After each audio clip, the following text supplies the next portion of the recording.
Commissioner Long is going to be a little late this morning, so she could be around for the discussions for items 1 and 2. I thought maybe we'd go to agenda briefing, and that way she's not missing too much.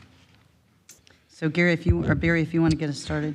Okay, on the agenda, we got a couple of presentations. The first one is recognition. This is for Financial Services Division, Safety and Emergency Services. We're going to have some comments, the chair and myself, regarding kind of the efforts that they've done to really maximize revenue from insurance companies, from different ways of increasing revenue. So they've really, I mean, we're talking millions. So they've done a really good job. So we want to recognize them. We've got one public hearing, and this is to modify our Pinellas County Code, Chapter 87, which is our drug paraphernalia ordinance. This is as a direct result of a state of Florida change in law. So this incorporates the exclusions that was incorporated in Senate Bill 164. We got clerk's receipt for filing miscellaneous items. If there's any questions there, otherwise we'll go to item 17.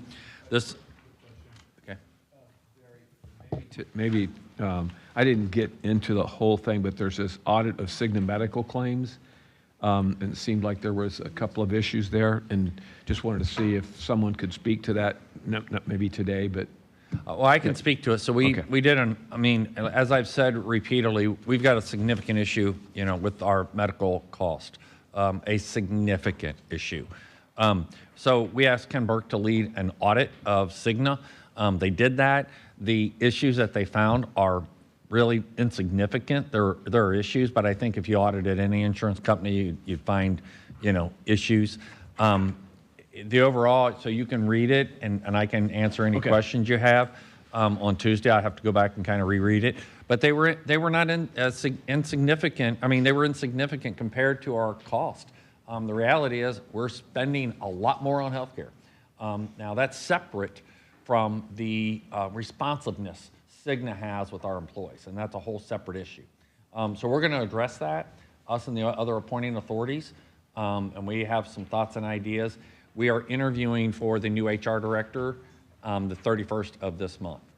And so more to come on that. Well, I had seen, the only thing I did see was there was in the small sample that they tested, there was $150,000, I guess, approval on something that shouldn't have been approved, or so I didn't know how widespread that was, or if it was just limited to that. And maybe that was the only sample that they took, so. So they did the sampling, they then corrected those.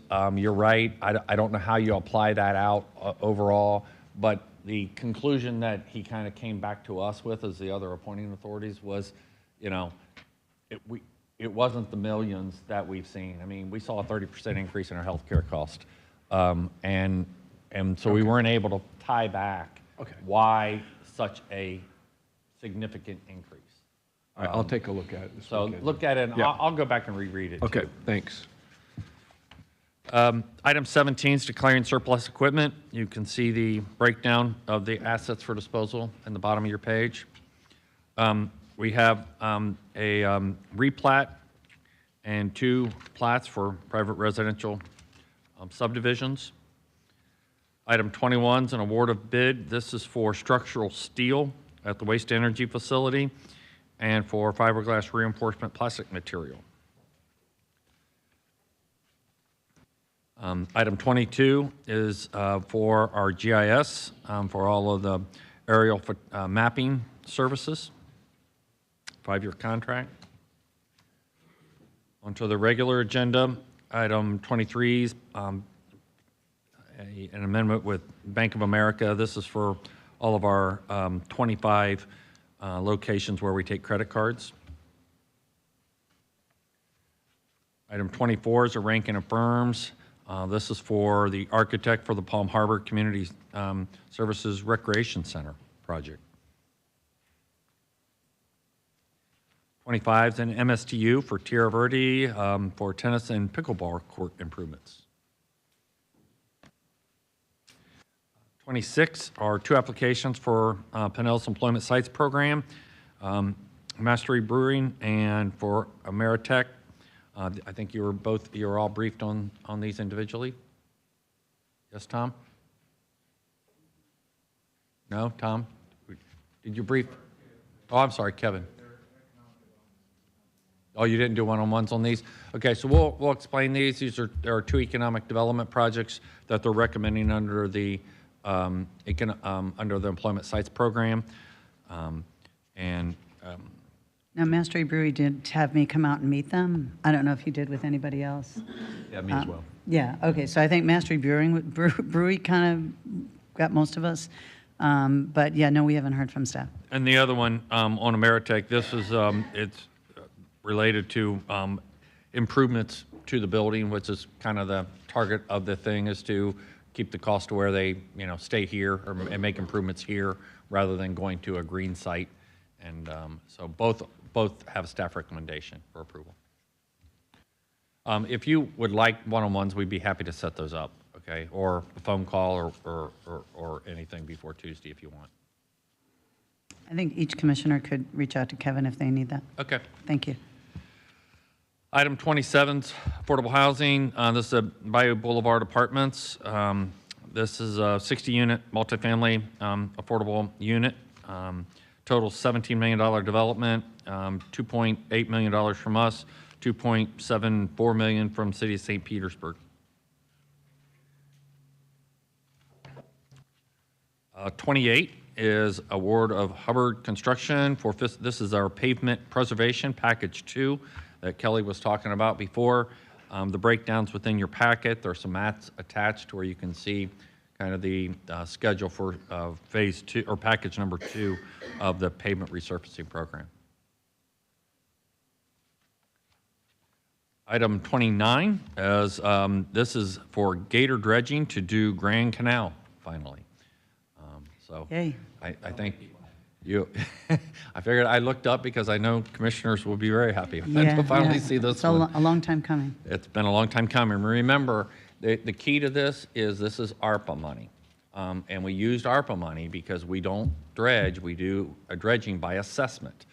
But because of the complexities and how the Corps set us up on this doesn't set a precedent because we're using ARPA money. It's one-time money. So the Corps penalized us by taking away our ability to use that for beach renourishment as a natural sand trap, even though the legislature says and promotes creating sand traps. So my question, I know you know it's coming, so just let me get it out. Are we working to, I know we're working on Army Corps for beach renourishment, and that is our biggest priority. But are we working so we don't have to do this every 5 years where it costs us, but if we could put that on the beach renourishment program so we use that, are we working to get that back? Because they agreed to it at first and then... Commissioner, that's a great question. I'll let Kelly answer that for you on Tuesday. Okay. Because I don't know the answer to that. Okay. But and if we need to wait till the beach renourishment is done, that's fine. I just don't want to forget. No. And Jill may know the answer to that, okay? I mean, but we do need to have it on a maintenance schedule, and somebody's got to pay for that, right? Yeah. And just to remind commissioners, the Corps had approved this for that to be a borrow site. And they gave us all the indications that it would be. We paid for and did all the testing to make sure the sand was of the quality necessary for beach renourishment. And so we dropped the assessment process that we were going to go through with the residents. And for 2 years, we never engaged with the residents because we had all the indications. And then at the last second, they pulled the rug out from under us at the Corps and said, no, you can't, we're not going to use it as borrow site. Well, they're not going to do beach nourishment, but that's a whole nother issue. So, but they said we couldn't use it as a borrow site. So we had a choice there. There's no way we could have done an assessment process and taken the risk that whole area closes in. Right. And so that's the reason we were doing it through ARPA to be able to get this project done. Okay, yeah, if we could just get an update on it, and again, if we can't do it now, if it's a better I understand it's a higher priority to get beach renourishment dealt with, and then maybe focus on this, but maybe we can get both at the same time returned. We'll get you an answer on it under County Administrator's report. I'm going to give you an entire update on all of our beach nourishment efforts on Tuesday. Perfect, thank you. Okay. Item 30 is amendment number 1. This is with the traffic management with Florida Department of Transportation. This establishes the reimbursement methods for our traffic control signals on state roads in the unincorporated areas. Item 31 is a grant agreement with Tampa Bay Estuary Program for Joe's Creek Phase 2. Item 32 is a resolution receiving Emergency Medical Services Trust Fund monies. This is for pre-hospital emergency services. We're allowed to apply for these funds. It's $140,000, and this is going to be used for a pilot program for a consultant for 911 opioid overdose response addiction specialist, an EMS professional education, an EMS public outreach, and a rehabilitation unit vehicle to support our rehabilitation operations. There's no match money required for this grant. Item 33 is the one-time grace period for the meter reclaimed water rates that Jeremy talked to you a month or so ago. Item 34 is the proposed ratification of initiation of litigation in the referenced case. The defendant in this case had stipulated to the entry of the emergency injunction, so the primary issue has been resolved for the moment. In the event that we don't get timely compliance, the complaint may be amended to add some other provisions. Item 35 are county attorney reports, and you should have this morning received the semi-annual litigation report in your email. If you have any questions, please reach out. I'm happy to discuss it with you. I'll have the county administrator reports on beach nourishment. Sorry, Commissioner Akers. Oh, Commissioner Akers. Mike. Microphone. Oh, gosh. I'm so glad that everybody's on their toes this morning. Can somebody be here to just give us an update where we are with the metering process for reclaimed on Tuesday, as well as kind of an explanation how things are going to shake out before and after the meters? We've been getting some emails from disgruntled residents about what we were promised in the beginning and where we are today. So I just want to make sure that we get some kind of comment about how things are going first, and then what it's going to look like for them and why this is important. Would you like that now or Tuesday? Tuesday when, Jeremy's here. Yeah, with more chance of more, that's fine, he can do it now, but I'm going to ask for it on Tuesday as well. Well, 'cause then I we'll want do it people to Tuesday. see it, so, Okay, yeah, that's fine. Jeremy, you'll be there Tuesday? Okay. thank you. And then the final thing are reappointments to the Emergency Medical Services Medical Control Board. And then County Commission new business. That's the agenda. Okay, so we resent out the policy handbook that we've been discussing for several years now. And I'm sorry we didn't take out some of the data that is not relevant. You know, many of those attachments in the appendices, like people's contact information changes so quickly, we're not going to include those. But instead of reformatting that, I thought since we were having a discussion, we'd just work with the final document that we had. So if you didn't have it up in your email, Nick sent it out again. So we could all be working off the same page. I did bring Robert's Rules of Orders books for everybody, because I know in our policy, and as we do, Jewel is kind of our parliamentary. And most of you, especially those of us that have been local government, are very familiar with the book. Many of you may have it already. But I thought it might be a nice thing just to have a new updated version. And although I don't see us ever being strict on these policies, but I just thought it would be a good thing. Brian's never been in local government. I don't know if you've ever seen this book. I have seen it before, but it's been a long time. And so I was looking through the one I had when I was mayor, and I came to realize that I didn't remember a lot of stuff that was in this book. So I thought when I was reviewing the policies, I thought, well, it might be good to just let everybody have a new updated version just for reference. So I purchased a book for everybody, and so that's why they're on your desk. Since we have in here that that's kind of our guidelines, I thought it would be good for y'all to have one. And Dave, I don't know when the last time you looked at yours, but Well, obviously, Commissioner Long would have appreciated me reading this before her chairmanship here, I'm sure, so that I would have followed it more closely. well, and like I said, we do this pretty loosely, and Julie's kind of our parliamentarian, and so when we have questions, she's always there to keep us on track. But I just thought, when I was looking through it, I found some things that I completely forgot were in there, and so I thought that could be helpful.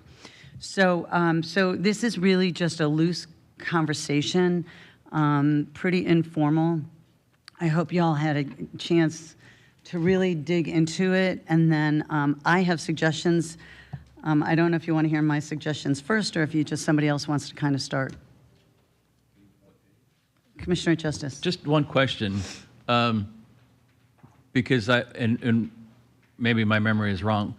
Has the county commission at any point in history adopted Robert's rules as our official procedures for commission meetings?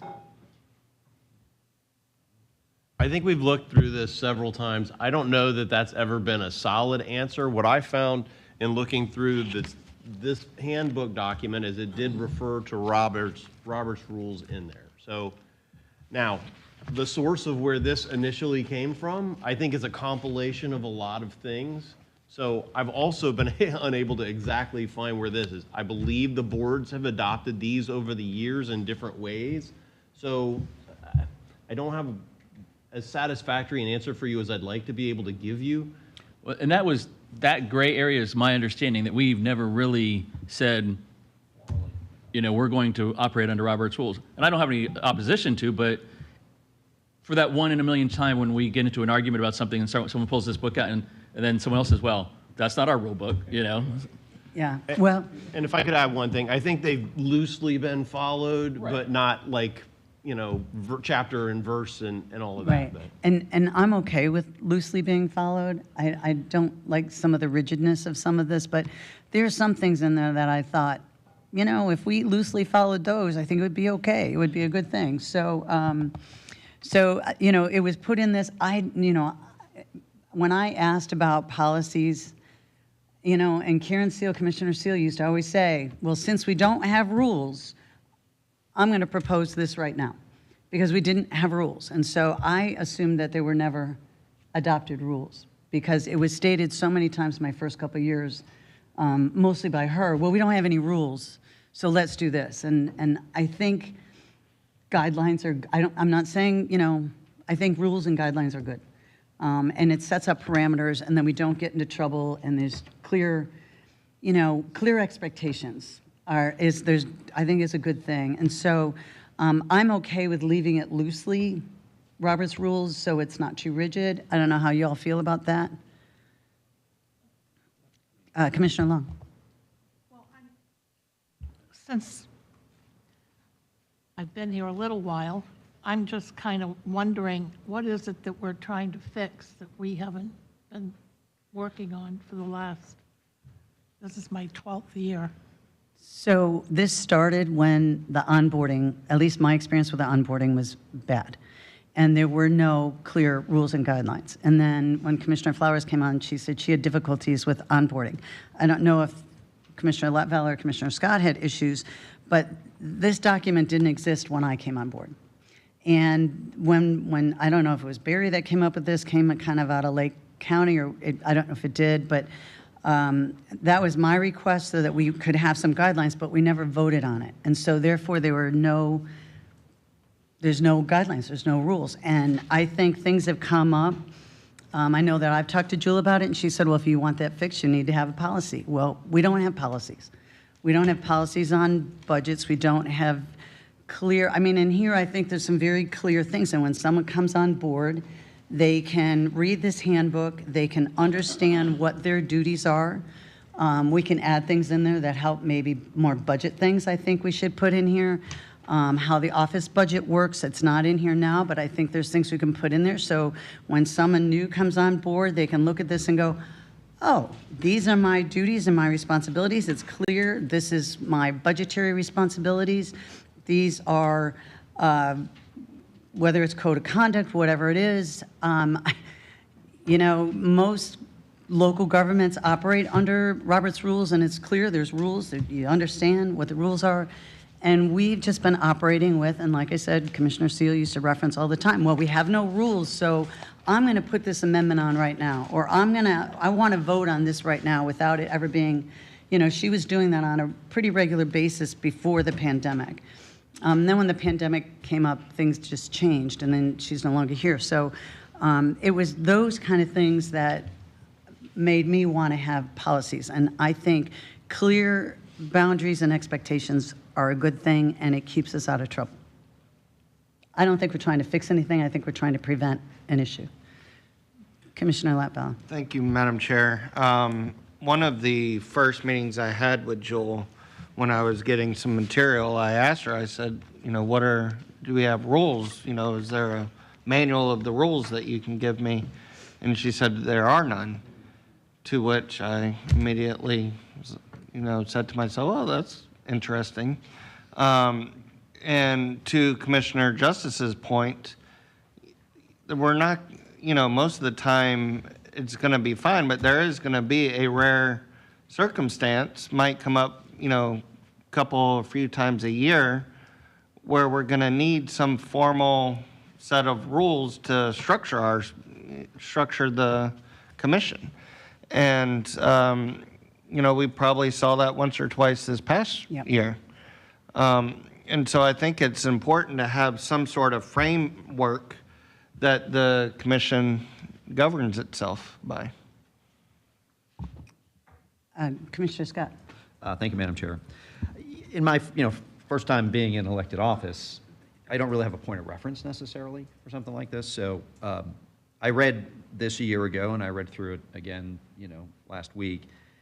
And I think this is a really good document. I think the suggestions that you have here are great. And there was I think putting a budget, including an office budget in here would also be a Did everybody great get my suggestion. suggestions, or just me, or just you? I don't know. Yeah, I Okay. didn't think so. Wasn't planning on distributing them out, so Nick must have shared that with Bobby. What? It was an accident. Okay. All right. So, anyways, as I read through here, I thought there were a couple of things that we could, tweak. I didn't, nothing really jumped out at me as being wrong. Offensive, but yeah. I would think it would be I think it would be good if we formally adopted this as our procedures and made it a point to revisit on an annual basis to see if it needs to be changed or tweaked. I agree, because it's going to be a living document, and over time, things are going to change. So I agree it needs to be, and I think that would be up to the chair every year if they're going to revisit it or not, or make changes, would be my recommendation. So I think it was Commissioner Justice and Commissioner Flowers. Thank you, Madam Chair. One, I wanted to recognize our former front desk, Nikki Coates, and my assistant, Courtney Vanderberg, who back in 2022 put this together, because it was a lot of different flying pieces. When I first came on, this would have been really nice. And we would say, what's our office budget? Well, you don't have one. So how much do I have to spend on paper clips? Doesn't matter, spend whatever you want, I was like, really? And that was, clips. Yeah. On paper. whatever. And so coming from Tallahassee, where there's a rule for everything, including what you wear on the floor and all those kind of things, it was a big change. What I would suggest, especially for our newer commissioners, is that when you had those issues and when you first got here and if you would make a list of the 5 or 10 things I wish someone had told me, that would be something that maybe we can make sure is in here and getting incorporated, and that would be, I think, helpful as we move forward, Yeah. Well, my hope is that's what's going to come up in this discussion, because you all had weeks to look at this. And I hope you all took it pretty seriously and really came up with some thought. But I thought having a conversation, if we can come up with consensus on things, then we've got a document that we can vote on, and we can always amend it.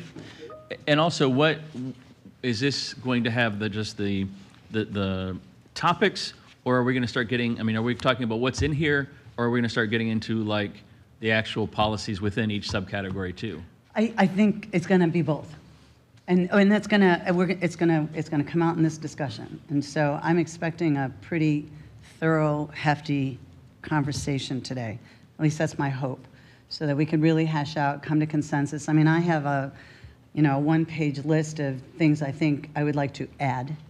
I didn't get into budget stuff, and I want to add that. I think when we get into the next subject of marketing things, I think that kind of needs to be in here too. So I think this is a living document, and as we come up with policies that are more administrative kind of things that have to do with the commission, not necessarily departments, but commission, then those amendments get added in, or those policies get added in. So I do think that when we get into the next subject of marketing and we talk about things that we can hand out, I think that goes into this document. I think, it could be a county thing, but I think what applies to commissioners in that marketing role belongs in this document. So did you have any more No, not for now. Commissioner Flowers. Thank you. When I served on the school board, Carol Cook and I worked together to create a standard operating procedures packet that was provided to each new member when they came on board. And then there was a face-to-face orientation, if you will. It included the chair, the vice chair, and the attorney. And that gave the new members an opportunity to go through very generalized procedures for the flow of traffic, if you will, for how things occur related to board members at the time, and ask questions. There was nothing in there that violated the sunshine about specific things. So you were able to have those conversations just so a person could really be brought up to speed and feel a lot more comfortable when they were trying to accomplish tasks on the floor.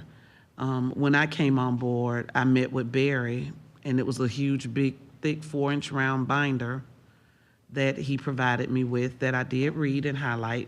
When I met with him, he went over the stuff that was specific for him. What I did not get was how the commission operates. Right. If I did not, and I said this when we had our meeting in that back room, if I did not have Darlena, who was someone that knew how to order things, or this is what I would not have known. And so it makes you feel, it made me agitated and aggravated, because I'm trying to get up to speed for the agenda, but I'm also trying to figure out how do I communicate, or who do I communicate with various things. So that is very frustrating. So I'm going to go through this document completely. And if I have any comments to be made, I will. I understand some of the things in there are because it was 2022, so that's just like semantics. But I think that perhaps that is something that should be considered, because that is a true onboarding. What we're doing is not an onboarding.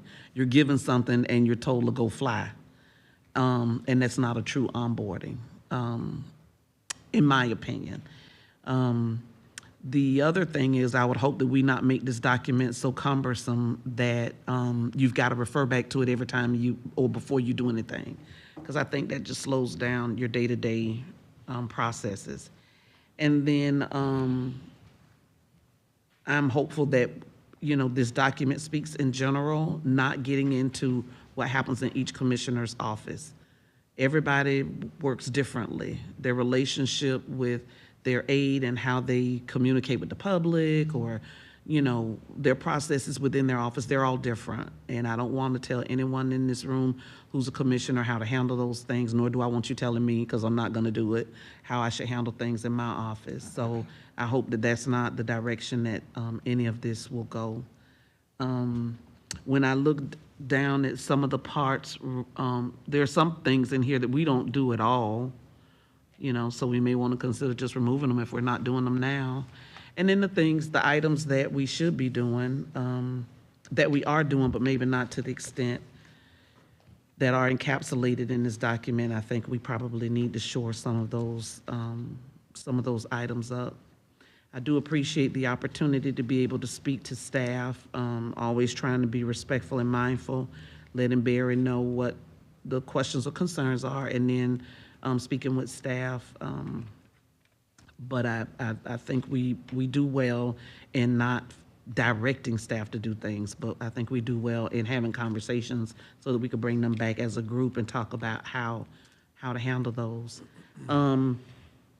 I would like for maybe a little more explanation as it relates to the CATS system. Recently, there was a gentleman that sent an email. I responded to because he sent it to everybody. I responded to the gentleman. Then I saw later on that Commissioner Peters responded to the gentleman. And essentially what I said is what she said, but I didn't respond back to her. But just maybe a better focus on that. And even if it comes to everybody, do we wait on the chair to respond? Or, because there are some individuals who will say, I sent an email and you did not respond. And so I don't know if her office has responded or whoever will be the chair at the time. So maybe just a better focus on that. But I do think that just a general conversation for today, and then perhaps at the next meeting, getting a little more granular, because that will have given people an opportunity to read and to make whatever notes, unless individuals have already done that, I'm not sure. But just a general conversation about moving forward with trying to reframe this if possible, so that it is more current and more in line with what we're doing right now. I support that. And then maybe whenever we have a light agenda, so that we could really focus on this and not rush, but to really focus on it so that whatever document comes out in the end is a good product from all of us. Thank you. And it would have been nice if you had brought some of those school board policies, because I would love to have seen it, and I didn't look up school board policies. We looked up other county commission policies. And my thought is, we sent this out a long time ago with the expectation that today we were going to hash this out, and that's why the agenda's light. So today was the day, and you've had weeks to look at it. So today was the day that we're looking to hash it out. So. Well, no, I it's took fine. a true vacation. It's fine. Good for you. I I'm took glad. a true, I'm just saying, I did not touch emails, I didn't do any work. So I'm hoping in the discussion, and I know you saw it when you came on board, and that was quite a while ago. I'm hoping in the discussion we can hash it out. And first, I want to agree with everything you said. I love the idea of the onboarding with the attorney. I think that's great. It's not written in here, and I think that may be a procedural thing, and we kind of put it on there for onboarding, and I think it was a great suggestion.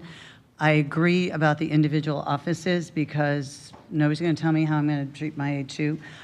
That said, I think if we can get into how the budget's going to work, and if each office has a budget, I think that will have to do with each individual office, but I think it would be very general what the policies are, but not, I would worry about that too. So I think you're spot on everything you said. CATS is kind of explained in here, and that's the way we've always done it. Maybe it needs to be changed, but anything that goes to everybody, the chair's office responds. Now, it has always been my practice, if it was somebody from my district, I also respond, just to let them know it's been put in CATS, and I'll give them the number or something, because if they're in my district, and for those that are countywide, that's everybody, so you do what you want to do, but if it was somebody in my district, particularly somebody I know, I would call them and say it's being put in CATS.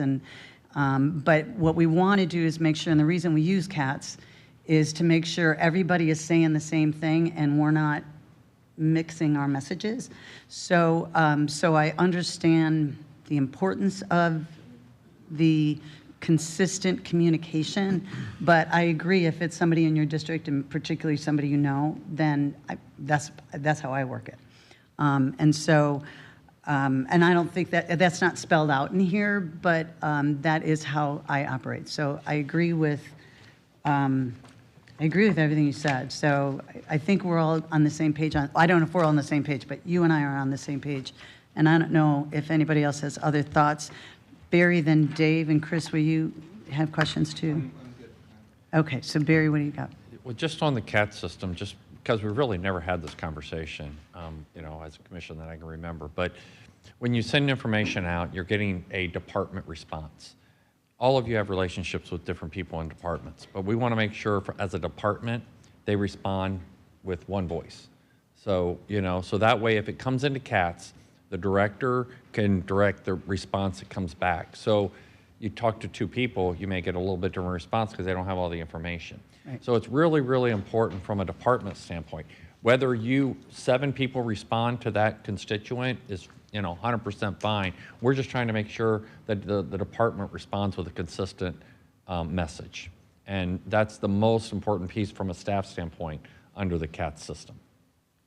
Yeah, and I agree. I mean, I agree. We just don't want to send different messages. And so it could be how you respond is we put it into CATS.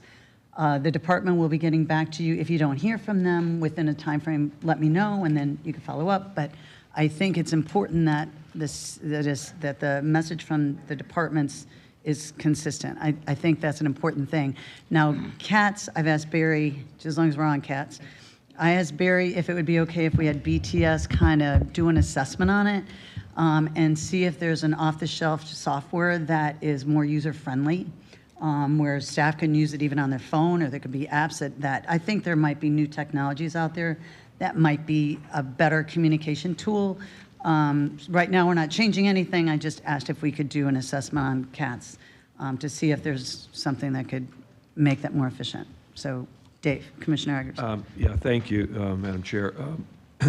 Yeah, I think the idea, this is an onboarding package that we're talking about. And to me, it's strewn throughout this thing. There's information, there are procedures, and there's policy. And there's not a lot of policy in here. There is a section on commission, county administrator process. So you go through that, and there's a lot of rules and how we do things. And but I think we need to separate that out because there is a ton of information that is good for onboarding that has nothing to do with what our policies are. Well, so if we're going to have a policy yeah. section that we address, then let's put policies in there. Well, General information. I think it's going to be both. I understand. I just Yeah. am saying if we're approving a policy manual, this is not a policy manual. This is an onboarding manual, which includes our policy. So I just want to make sure that we separate that out. Okay. I on the CAT system, when it's addressed to multiple people, the chair's office always deals with that. And the only thing the chair's office needs to do is let us know that something was put into CATS. Because if it is somebody's district, I want to know that you put something in CATS. So that's all. Otherwise, I'm going to put something in CATS, and Barry doesn't need to be hearing, or his people from 2 different commissioners, a CATS item. So as long as the chair says there's an item that was put in and it's addressed to all of us, so you're responding, and it was put into CATS, and we all know that, then we can let it go. As a commissioner, like you're a district commissioner, so you want to let your folks know. And so we do that. We do it a lot because there's 100 and some thousand people, unincorporated folks in my district. So I just want to make sure that piece is included, and that needs to be in here. The whole CATS Yeah. discussion, I think, And is I important. think the CATS is in here probably loosely, and it does say that's under the chair's responsibility. And as you know, it's been the chair's responsibility to respond to any email that is addressed to all 7 commissioners. And so that's been the practice. It hasn't been a policy, it's been a practice.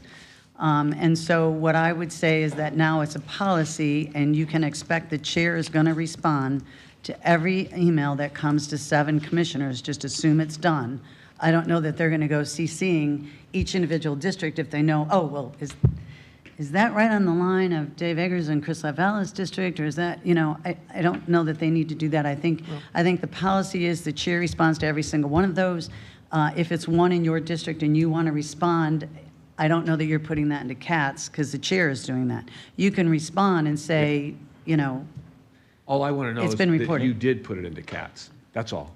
I So do CATS think we and the- all need to be CC'd, Yeah. so we know what the message is. Yeah. Okay, so. I mean, sometimes you meet those people in the grocery Right. store. Well, that has never been done before, so we have not been CC'd when something's been capped. Commissioner, but you can, if you look that item up, you'll see if if you close it out, you can annotate that you responded. So you could see if that was responded to. Because we'll get hit with so many emails, and then you want to get hit with those emails again because we put it in CATS. So that's the only thing that would, then we're inundating ourselves with more emails from the CCs. So Or if maybe if- just the assistant, maybe it could be just copied to the assistant's office. Yeah. It's not that big a deal. Just let them know that it's been put in A CATS. carbon copy. Yeah. So, okay, well, we'll put that into, are we on consensus that the aides need to know that the chair put something into cats? I think so, Yeah, I mean, just quite frankly, there's been times where things fall through the cracks, and then you go back and nobody ever responded to anything. Okay. And that's just to have that assuredness that, yeah, this got taken care of. Okay, so we have consensus on that. And then one follow-up question to that is if it comes to an individual office and we put it into CATS, do we want to also let everybody, even though they've not ever gotten an email, do they want to know that a particular item is in CATS? If not, that's fine. If it came to me in our office, we put it into CATS, nobody else got emailed, do you want to know that we put something into CATS? The only thing is that if they haven't gone through the system on the website where it goes to everybody, but they actually individually emailed us all, because there's been plenty of those times where Courtney will put something into CATS and say, oh yeah, I went to all of the offices, but it doesn't show up as that general email. They actually individually emailed us, maybe blind copied us or whatever. Okay, so a consensus that even individual districts, I don't know that that's necessary, but I understand how that could I don't happen. know. Yeah. Is there like a daily wrap-up of CATS items that were put in that could be sent to us so we know? I don't I mean, you know. can go on there and do that. Yeah. But it's not an auto, I don't think it's an auto-generated thing. Yeah. I mean, Because that we happens a lot. do I that. think. We do that to go in and routinely, every other week and just kind of get a status report on the ones that we've put in, but.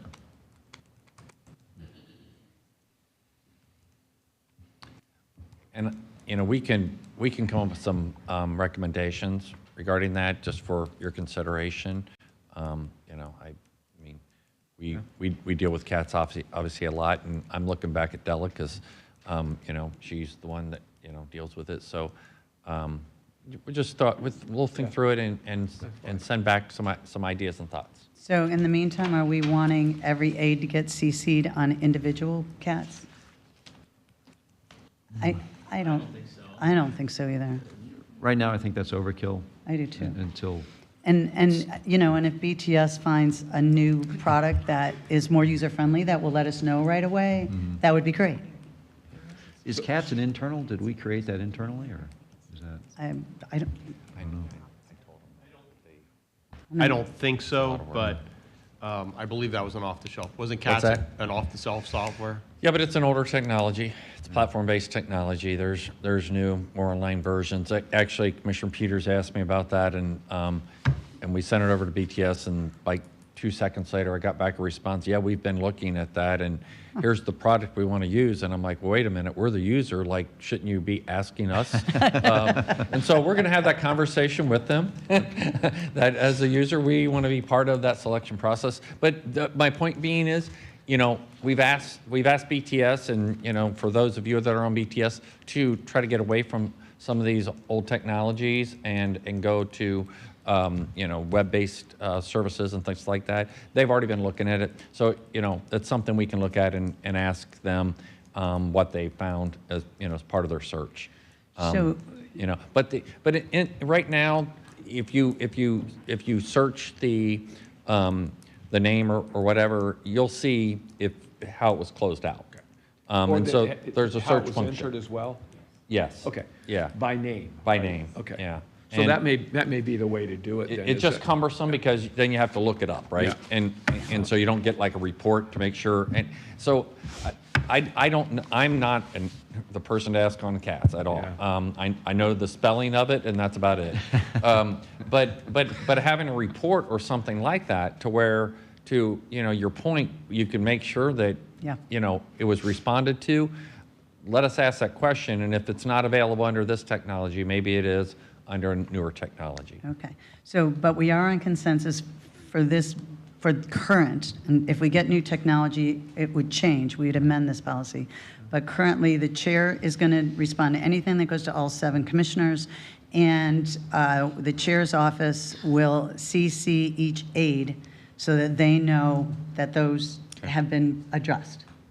So we're in consensus on that. Address being put into CATS? Put into cats, yes. Yes, it's interesting that, I don't work the system. Kim, who was here before, works the system, and Stacy works the system. So to Barry's point about looking it up to see a name that came in, then you can see that your office did put that in cats. That's fine. I mean, so if it's And easy, you can see if easy it's to. closed out. What's that? And you can see if somebody responded.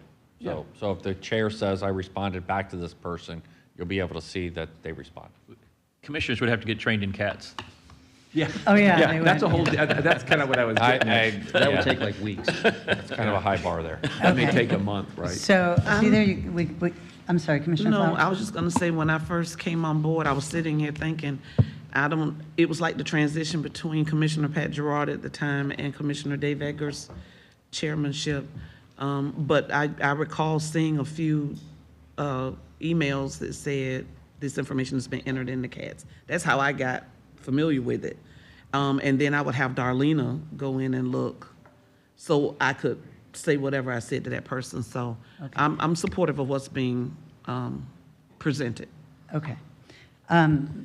Now, if we get, when you said that, I was thinking, when the pandemic hit and we got 1,000 emails on one subject, that at what point are we going to be flexible on that with the chair's office? And so, and it could be just that the chair, and we write this in there, if we're going to be getting 500 to 1,000 emails like we did during the pandemic, how the chairs, the chairs should then inform the commissioners that they're not responding to 1,000 individual emails. So I don't know if we're going to put that as a little asterisk or what we're going to do, but that would have been an unreasonable task for the chair's office to manage. And you do sometimes get kind of form Yeah. letters on a particular topic. So Right. so we'll put a little asterisk about, and Nick, I hope you're taking copious notes. So I think that's good. Any more discussion on that? Any new additions? Like I said, I've got a sheet of them, so we could either go through those, or Brian, if you got something, or, Mine are just kind of, sort of some minor tweaks as I went through. Like page number 25, unless otherwise noted, regular BCC meetings are held on Tuesdays at the BCC Assembly Room at 315 Court Street. I don't think we're ever going to be there again, so. no, I mean, don't think we are, so. That's a minor thing, but maybe we want to change that to this address. 25. So there's some things, there's. 25. Well, If that's I've in got the. the printed book, so it may be different than what's on Okay. there, but, So, yeah. yeah, I agree. We'll change location. And then, And again, remember the appendices, most of those may not be in this anymore, because just like the districts get outdated every 10 years, and we don't want to have, I don't want this to be something that becomes outdated the next week. So like phone numbers, contact information, things like that, that are appendices in here, likely won't stay. And, Madam Chair, Yeah. and I have, and we can send it to your assistant, but Courtney went through and made complete notes on every page about little things like what you just talked about as far as budget sessions are Thursdays at 9:30, but we don't need to go through all those little ones today. Right. But we Okay. can send those to you. Okay. Did you have anything else? Just one other, at least on the printed version I have, page 40, under communications, it says the communications department primarily aligns with the Board of County Commissioners strategic plan. And I'm just kind of wondering why it's primarily and just not aligns. Could you repeat that? So What section? communications. It says the communications department primarily aligns with the Board of County Commissioners strategic plan goal of delivering first-class service to the public and our customers. So I'm just wondering why it's primarily Primarily. and not just aligns. They align. with. I agree with you on that. So, Anyone else have? any- Barbara's a rebel. I'm not sure. So, yeah, Okay. I think the one that we sent, I don't know if you're going off the one that we just sent. yeah, I just got the printed one. here, Oh, okay, so. So it all may right. already be gone, We, but- we had a really hard time trying to find the latest version. Yeah. Because there were lots of versions. Right, So, was that? we'll confirm that that's not in there. yeah. It is on mine version, It too. is, on your version, It's- too. It's down in the last paragraph, yeah. Yeah, it's Marketing. not in my version, it's different. So that might be It's helpful. section 10, third paragraph. Yeah. Okay, Oh, okay, not at the top. okay, so do you want to, Thank you. mine are kind of minor, I think. and some are not. And I will tell you, we looked at other commissions, and I did reference, and so Charlie and Janet may recognize, I did reference a House Rules book just to see if there were things that I thought made sense. I think under chair, the seating, I don't know if that was included, and it was on page 7. I also thought that since we put the duties and responsibilities of the chair and the co-chair, or the vice chair, I thought for onboarding purposes, we ought to, even though they're pretty benign, put the duties of commissioners. You know, you have to attend a commission meeting, public hearings, workshops, must attend the committees assigned, you know, those kind of things, very generic, but at least kind of it's stated in there. But I'm not getting into nitty gritty what each commissioner has to do in offices like Renee said. I'm not going there. Just very, you know, basic duties and responsibilities of a commissioner. They respond to their constituents in their district and, you know, kind of, but nothing that's invasive or like that. And if you all are okay with that, do I have consensus on that? I saw a shake, no, but is. No, it's fine. Oh, okay, that was a, yes, I'm good. Okay. I'm just trying to get on sync with it, I mean, because like page 1, there were some things, page 2, so do we want to do that by, Well, I mean, I have a list of things that I would like to. okay, go. Add on. And so, and I eventually stopped doing pages, so I apologize. Then I think it was page 9 that, Doesn't come up. and my version doesn't have pages on it, so that Yeah. doesn't help. Online, it doesn't show up, so but you can go it's- by section. If I can, if I had my sections here, I would do that, but it was about proclamations. So it states in here that all proclamations must be approved by the commission as a whole, and that final approval on commissions is in the chair's office. So I guess it's under the chair's responsibility. And so I think there's been, I have been confused about proclamations. And we've kind of talked about it before. I think proclamations are signed by everybody. It comes from the county commission. And so I think proclamations, I like what it says in there, but what I would like to see is that for individuals, and this is, we found in several county commission things on proclamations. Proclamations are the county commission as a whole.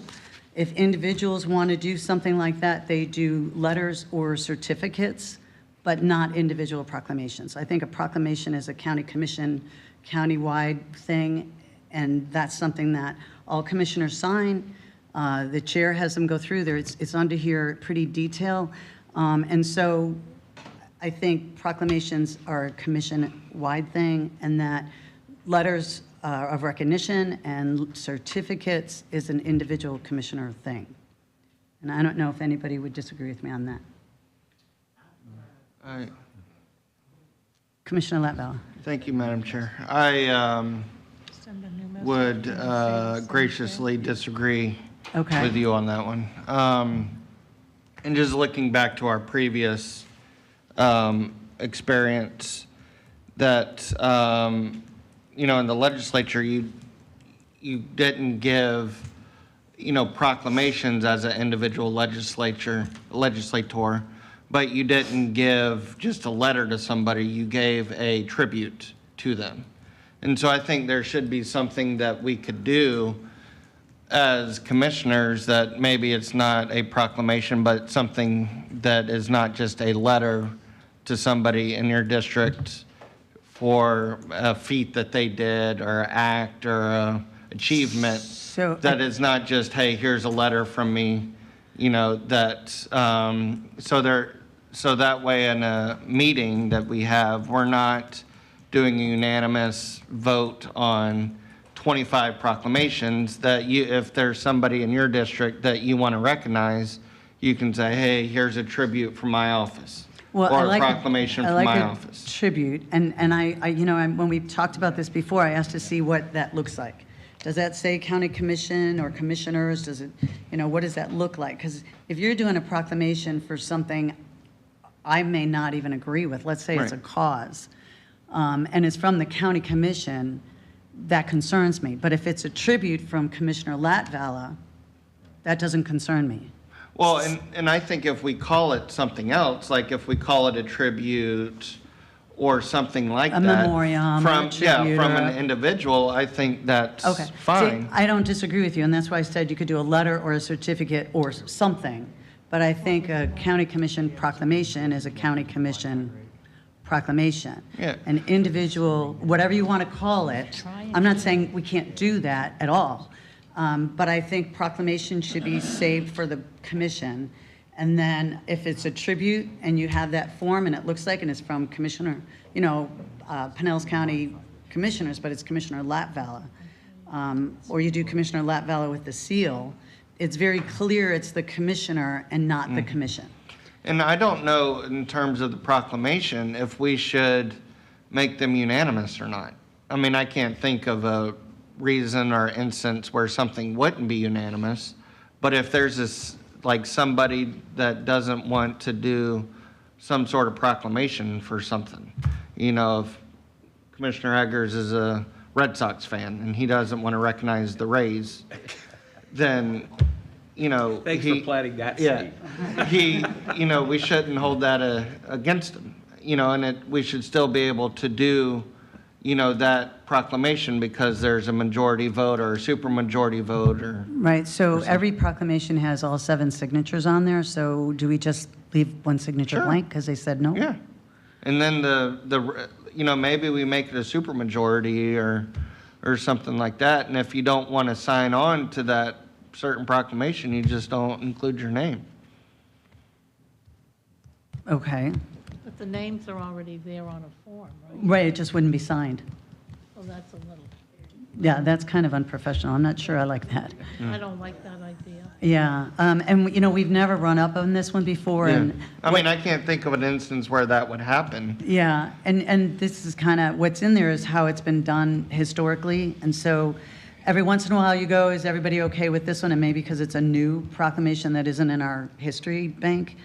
But very seldom we've been asked, except we'd go down and sign them. And then if we had a problem and we didn't have 7 signatures, I don't think it's ever happened, but if it did happen, we probably, Della's nodding her head, has it happened? Yeah, Della just told me that in the. In the past, we've had commissioners who did not want to sign it, so we removed their names. So if 2 didn't want to sign it, then 5 would sign it. Yeah. Okay, so we had a procedure that just wasn't written in here that I didn't know about. So, It only happened a few times, I think Commissioner Justice can understand. Oh, yeah. okay, so I just want to be clear. I think commission proclamations should be commission proclamations, and if you want to do a tribute, then I think you do tributes. If it's individual, because you may do a proclamation and it may be assumed that it's the whole county commission that supports that, and that may not be the case. Right. And so that's just my thought. So can we call it a commissioner tribute? I'm fine with that. Della said, and they've had community partnership awards before, okay? So, community partners, you could do special recognition. I like special recognition So if too. there's a couple of different topics, we can play around if that's the direction. Okay, so Commissioner Justice, Thing is turning. it was Commissioner Flowers, Commissioner Scott. Yeah, thank you, Madam Chair. I think that's fine. I think having that separated out proclamation as the official, I think that's fine. Whether it's a tribute or certificate of recognition. But it's good because I've been proclaiming it last week was Kevin Knutson Day in Pinellas County. I proclaimed that. I don't know if that was against the rules, but. Commissioner Flowers? Thank you. I provide resolutions, and they're on letterhead, my letterhead, nobody else's names, because we have some people that pass away throughout the county who have made some very significant contributions to a number of things. And I think that it's only appropriate, we're asking people for their votes. So when they pass away, I think it's appropriate to acknowledge them and the work that they did and to let the family know that, you appreciate what they have been doing for the county, and that you know that the loss of the loved one is difficult. I have been asked to provide proclamations. I have done it on my letterhead, not on anything with everybody else's names or signatures. It was the Seabed Wimbush highway dedication when Senator Roussan was able to get through the legislature to name that portion of the highway of 275 after her. And I think it was something else. I don't have a problem with calling it a tribute, but when you have things like that, and that, they're momentous occasions. It's not just like somebody graduated from high school and they're going to college or whatever, but momentous occasions where it's really big, and it means a lot. Typically, the community or organizations are asking, as your representative, to acknowledge that. Sometimes there is not time enough to grab everybody together to get permission for a proclamation to be done with everybody's signature on it.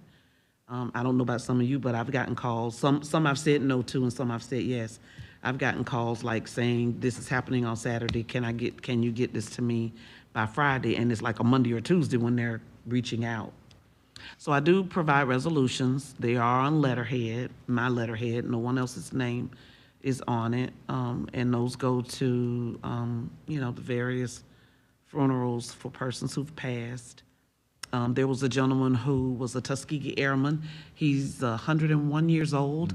He just so happens to be my pastor's godfather, and he was coming to a church service one particular Sunday, and I did something to honor and recognize the fact that he was a Tuskegee Airman and his historical position, not just in our community, but for the military and for the ward that he served in. So just sharing what I title it as, and that they are what I think would be considered significant contributions, not just, iffy stuff, but Yeah, no, I think that's all. I like special recognition too, because I think that can fall under that too. So I just wanted to have a kind of a division of what they were. So I think every commissioner should have the ability to do that.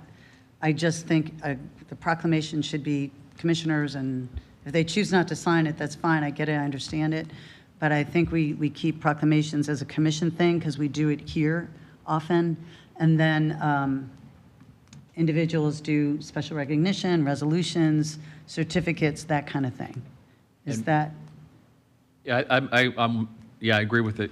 I think to Della's point, we had over the years, as all seven, done like a certificate of appreciation and recognition for like county employees that retired after 30 years or something like that over the years. It wasn't a proclamation, but it was something that all seven, so we can do all of it. Okay. That's my thought. I just wanted to use the same proclamation, say for commission meetings, special recognition, tributes, certificates, whatever, are individual. Yep. Dave? Yeah, just to your point, Commissioner Flowers, like for that example that you gave, I would love to have had a countywide signature, like a countywide proclamation, because that's an amazing story that you just told.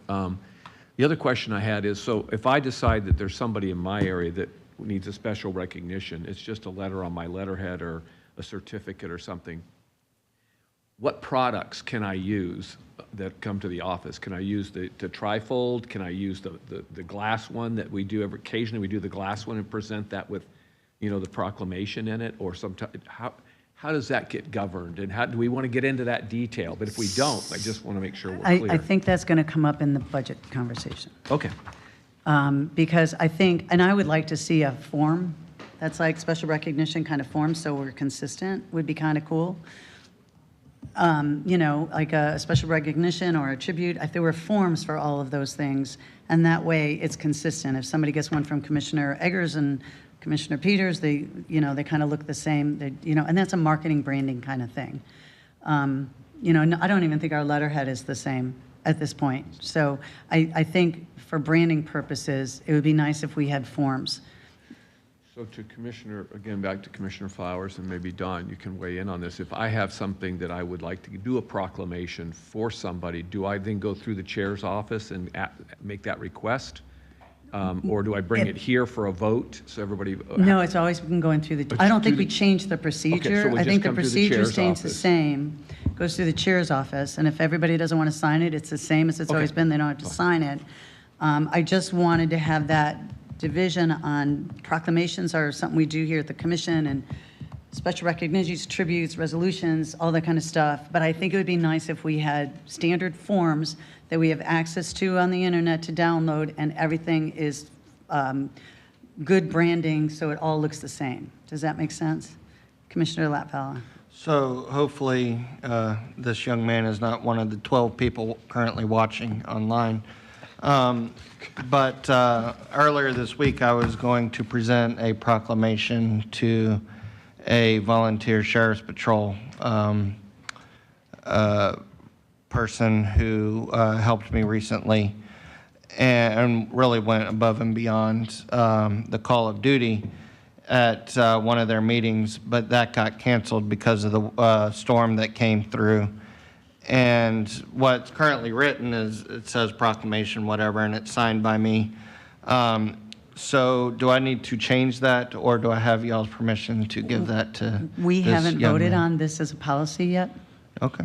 So you can be a renegade. is my thought. I mean, at this point, Commissioner Latvala, we don't have a policy. We have a practice. We do not have a policy. And so when we do vote on this, then I would say we have a policy, but right now we have a practice. Okay. Does anyone disagree with that? No? Barry? We get the terms down that you want to use, Barbara can create the templates. Okay. And then make those available online. Della had a great list. You know, and so if we'll consolidate and work with the chair, you determine what you're looking for, and then she can kind of do that branding and then make that in a format that you can download and use. Perfect. I think that's perfect, and that's good for branding, and I think that's good. So everybody on consensus on that? Oh, you guys are making this easy so far. Okay. I noticed in here it said that we couldn't use expenses for food, and I think we're going into budget before I'm ready to go into budget, but I just wanted to make a note so nobody thought I was doing anything wrong. But when it came to yak, we provide food because you're not going to get teenagers to show up. So where it says we couldn't spend money on food, I can tell you that practice hasn't been followed with yak because teenagers, they show up when there's food. So, Yeah, there's when you have a meeting that is part of lunch, like we've provided it for our budget information sessions. Right. Where you are providing food to where you can have continuity of your meeting. That's the way we've applied it. Yes, we have an incentive and awards policy from finance that allows people to purchase food for meetings, for like community meetings. Yeah. Or commissioner meetings if they run through the lunch. Yeah, not. They work through the lunch offsite. Yeah, so, and There is a policy. so that's, and we do have that policy, and we can certainly provide that separate from what's in the handbook. And so we Okay. have a policy, we can tie the two together. okay, so I saw that and I got that little red flag, and I understand that's the policy we've been using to purchase the food, but I just think that needs to be spelled out Incorporate in here. clearly in Yes. here, because it's not clear. Correct. I just want to point out, you also have an incentives and awards ordinance that policy is based off of. So Barry has the authority to adopt that policy under that, and if he wanted to just include that within his policy, that's an approved allowable expense, which it sounds like he's already allowed his staff to buy on behalf of, so. But to your point, we can take what we use in terms of our ordinance and provide that to or incorporate it into your Okay. rules, if that's what you're looking for. So that's good, and I think when it comes to budget, we may end up addressing this again. But I think we need that kind of a policy unless, when we get into budget, it changes. And I know I'm doing budget last, but, Commissioner?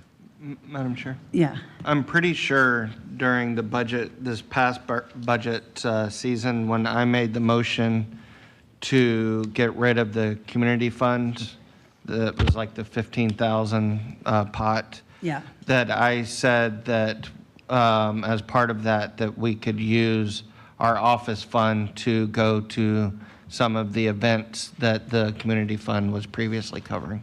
Yes. And we can, So, and we yeah, always could. Right. Yeah, we can and we always could, and many of us have excess campaign accounts Right. and, you know, all kinds of accounts that, I agreed with you on that motion, but yes, we can use that for those. Question. Do you want that in this, I mean, do we need to No, write that? I didn't know if that would cover what you were talking about. I too. think when we get into it, I put budget last, and I don't remember why I put it last, but actually it was after my conversation with Barry that I put it last, because I went, oh, I admitted that. Well, the food is a little bit different in that because we do have, and Don can correct me if I'm off on this, but, you know, we have an ordinance in place, so if you and a buddy go out to lunch, Ken Burke's not going to pay it. I think it's a non-allowable use because of the policy. Is that correct, Don? Generally speaking, that's correct, yes. So separate, I just say it's a little bit separate because you also So have an our adopted office policy. account, we couldn't buy a ticket to an event? I think a ticket to an event is different than a lunch, okay? So like if I went to the Dillinger Foundation lunch, which is an event, and I got one ticket, is that not I think an allowable? event is different, and I see Don pulling up the policy, or the ordinance. But, so we have, no, we do events all the time. And- Okay, and- so and I just that's- can't take somebody to lunch, but I can, Right. Correct. right, okay. You can go to an Correct. event that has But one. we go to an event, so I. You go to an event, Yeah, but, you know, you and your aide go out to lunch, you can't charge that back to the no, I county. got that. That I So- knew. That has not, I mean, I don't know if that was a policy somewhere along the way. That's never been the practice as far as using your office account to pay for Rotary Club or Tiger Bay or any of those kind of things. But now I'm hearing that is an allowable expense. I don't know if civic clubs to be memberships is allowed. Not Well, memberships necessarily, but, you know, and I'm maybe not Rotary Club, Tiger Bay or any of these that have a A lunch? lunch that you're invited Oh, to. I don't know. What, I mean, what would be different from a Dillinger Foundation lunch and a Tiger Bay lunch, I guess? what I thought was the case was that we were not allowed to do that, which with our office account funds, which is why I said what I said during the budget portion, or during the budget meeting, whenever I made the motion to get rid of the community fund, and I said, You can- and then allow us to use our office account to go to the things that this would have normally Oh, So covered, that would I'm include. not sure that that part ever became like codified. policy anywhere. Yeah, I don't recall that. Now, Don, have you found anything Well, on? 2-145 is the county code that refers to incentive, expenditures of funds for incentives, rewards, and recruitment is how it's termed. And you go through there and it lists kind of some findings of fact and it's the purpose and what the board has determined that to be, to provide more efficient and responsive local government to serve the needs, and I'm paraphrasing here. And there are, let's see, 11 different types of broad categories. And then it gives the county administrator a policy for all programs and established and expenditures under this, which will be approved by the board. So the policy can be brought back to you to be broadened, to allow you to spend along the lines that you want to do. And if the ordinance needs to be amended to meet what you need to do, we'll amend the ordinance to meet what you need to do. So Okay, but if we'll we. find a way to get there. Don, if we adopt this as a policy and that's in this document, doesn't that automatically change that document? No, I don't think you can adopt a policy that's going to be inconsistent with your ordinance. So we'd have to, then we would have to vote on making any current policies consistent with this. You would have to vote. Yeah, you'd have to modify your ordinance. Right. You know, which is Okay. easy to do. It's your document. Okay, To the extent that Barry can't already do it by adopting his own policy and having you bless that. So, because that is, I know it's an awkward Well- mechanism, but that's what's described in the And ordinance. Don, you just mentioned this. I'm not trying to jump in because you're having good discussion here. But I think that ordinance is really focused around the county administrator and the departments under the county administrator, not necessarily the board. So I'm commission. not No, sure. it specifically says this section applies to all county departments, divisions, as well as the governing body of Pinellas County. Okay. okay. So, Okay, so we would have to change that ordinance, and what I'm hearing is that the commissioner's budget then can be spent on civic events, because Tiger Bay would still kind of be is it an event or a meeting? So they could spend it on civic, isn't that civic? Rotary, Kiwanis, Tiger Bay, so civic, if it includes meals. Civic or not-for-profit?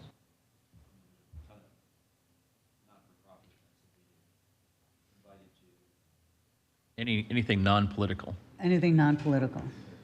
Well, I would debate that on Tiger Bay, but that's, but, so are we in agreement on that? Are we in? Or nonpartisan. Nonpartisan, I like that, nonpartisan, okay. And I'm sorry if to interrupt, I don't mean to interrupt again, but I just read through this again quickly, and I apologize for doing this on the fly.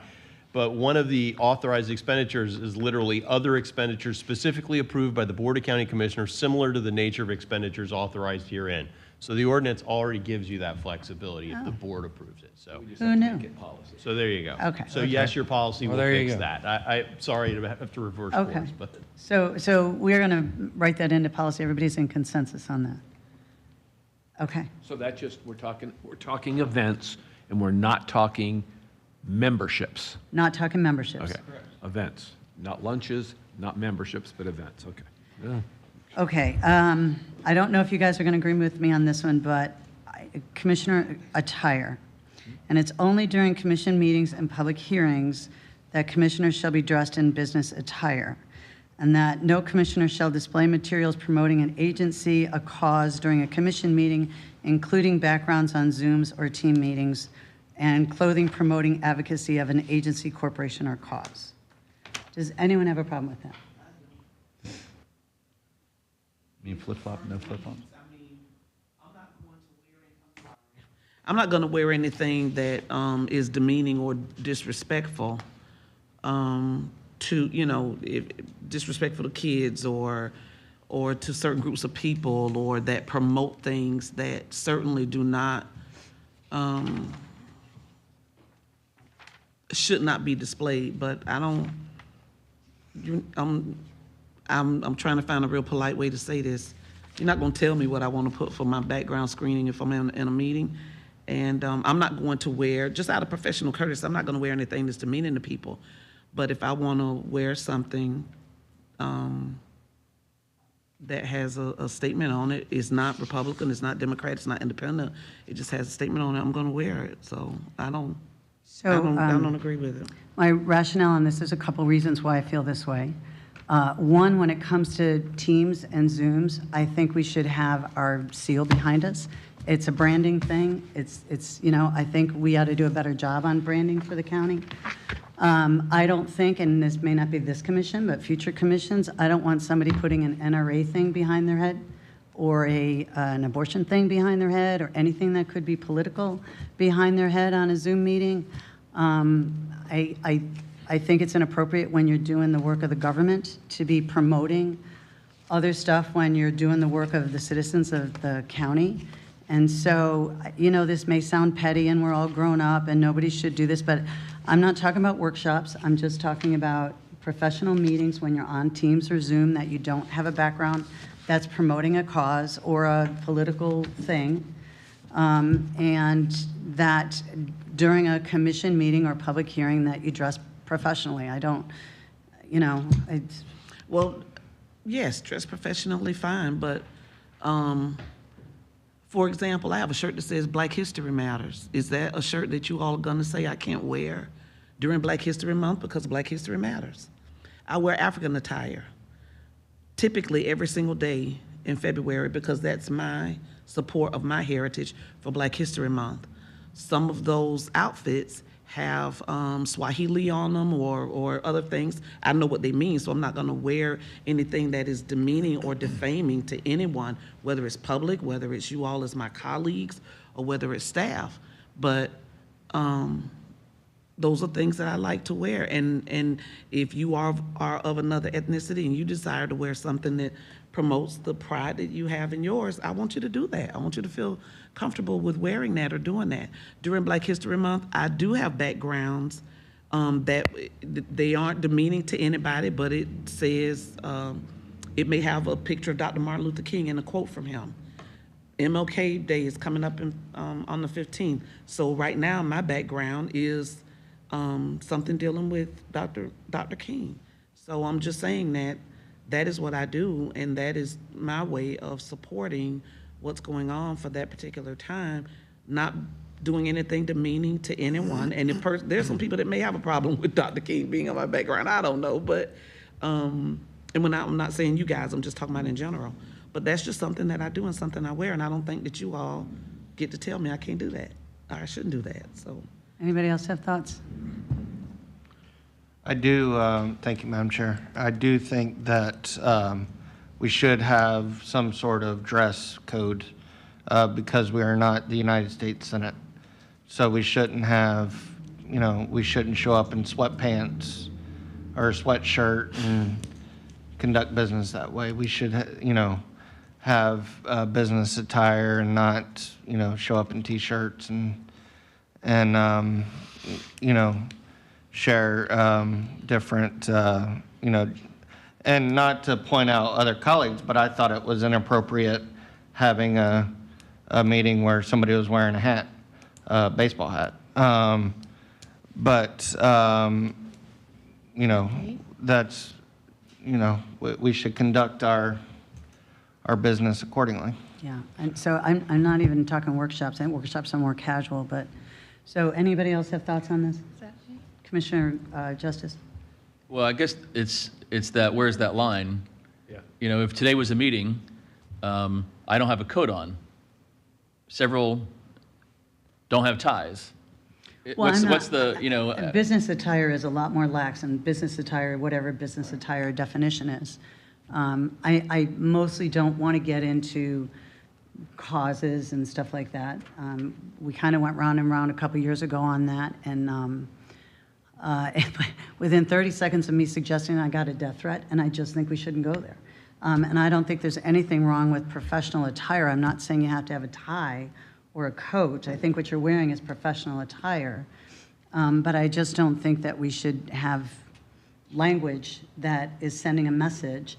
And I think from branding and marketing point of view on the backgrounds, and when we first went to Zoom, everyone was provided a background of the county seal. And I still use that. I can't get it on one of them now, and I need tech support to help me do that. So when I do them, I always have the seal. I think it's professional, it's branding. Everybody knows exactly, I don't like the rooster, I prefer the seal, but I think that's professional, and it's part of branding and marketing. And we're going to be talking about marketing next, and I just think branding is important. And so, don't get me wrong, there's, the Dolly's a cool architecture, and it looks neat to do that, but now you're promoting an organization by doing that. Even though it's cool architecture, it's then we're promoting when we're doing the business of the people for the county government. I just don't think it's professional to subtly be promoting other organizations. And so having the county seal on a Teams meeting or a background or on a Zoom meeting, I think is professional, and it's good branding and good marketing. That's my thought on that. Thank you, Madam Chair. I certainly understand the intent, and I agree with the intent. I'm just reading this and just trying to find some language that maybe works. No commissioner shall display materials promoting a political or partisan cause during a commission meeting. I think that's something I could get behind that. But to Commissioner Flowers' point, does that mean that Martin Luther King is a political or partisan cause? Some people may think so. I don't know. So we're kind of threading a needle here. I'm not exactly sure the best way to do it, but I clearly agree with the intent. Any other thoughts? I mean, I think the only, as far as, getting to, we have to be in person here. Occasionally, somebody's not here and they get permission from the board to attend a meeting and vote, and therefore they're like being here. To me, at those particular instances, I think the seal is the appropriate thing behind. My wife would not like me to have sometimes the house behind me because it's not tidy enough or something. But so you use the seal because this board is allowing you to participate in a vote, in voting for that meeting. I think that's appropriate, and I think it just stays away from making those threading the needle decisions that can get, can create issues. It's like, why create issues on those kinds of things during meetings? That's all I'm saying. I think flexibility here, appropriate business attire is fine. I mean, and that includes the things that Commissioner Flowers is talking about. As she said, she's not doing things to be disrespectful. That's part of her heritage. So I think that's very appropriate as well. But I think the virtual stuff, we just stick to the seal, and then there's no issues with making interpretations that Commissioner Justice thinks is okay or Commissioner Scott doesn't think is okay. And I remember during the pandemic, there was the big BLM sign that was behind Commissioner Welch. And people weighed in on that because it wasn't like they didn't think that some people would say the small b, small l, small m were fine, but not the organization. You're supporting an organization, and that was what people got really, I heard from so many different people, good and bad about it. And it's like, it's just, I don't know. I mean, it wasn't, that was the splitting the hairs and the threading the needle, that it just becomes, and you talk about NRA behind you, and it's like, that's not a Republican thing, even though typically it's a Republican. It's not. You could put that up there, and that's, no, you don't want to do that when we're doing the business of the county. That's my opinion, so. Right, and Commissioner Flowers, you are always professionally dressed, always, always, always. Yeah. But I'm also thinking in future commissions, if somebody were to do, you get on some hot button thing and they got that behind their head, and when you conduct meetings with Teams or Zoom and you are representing the county, then I think you represent the county with the seal. And that's just, and again, it's just good marketing and branding practice. So I don't feel, Commissioner Long, you are next, unless you're not ready. Well, I will be in a minute. I'm trying to Okay. fix my thing, so can you just? We can wait on that. Thank you. I don't feel like we have consensus right now on that one. And you're just talking about for meetings, Just meetings. commission meetings, not Well- individual Teams meetings or Zoom meetings or? Well, I think if you're representing, let's say I did a team meeting, I was still on Tampa Bay Water, and I was attending that meeting. I think it's appropriate to have the seal behind me because I'm representing the county. If I've got a Teams meeting with someone in foster care, but they're discussing county business, then I would have the seal because I always do when I do my business meetings. But if it's more of a casual meeting, no, I don't care. But I think if it's commission meeting, if it's commission business, then commission marketing and branding should be used. I'm not splitting hairs with, like when I meet with Lourdes on Teams, I need the seal, I don't need that. I'm not, like that kind of stuff, no. But if it's commission business, I think commission branding and marketing should be used.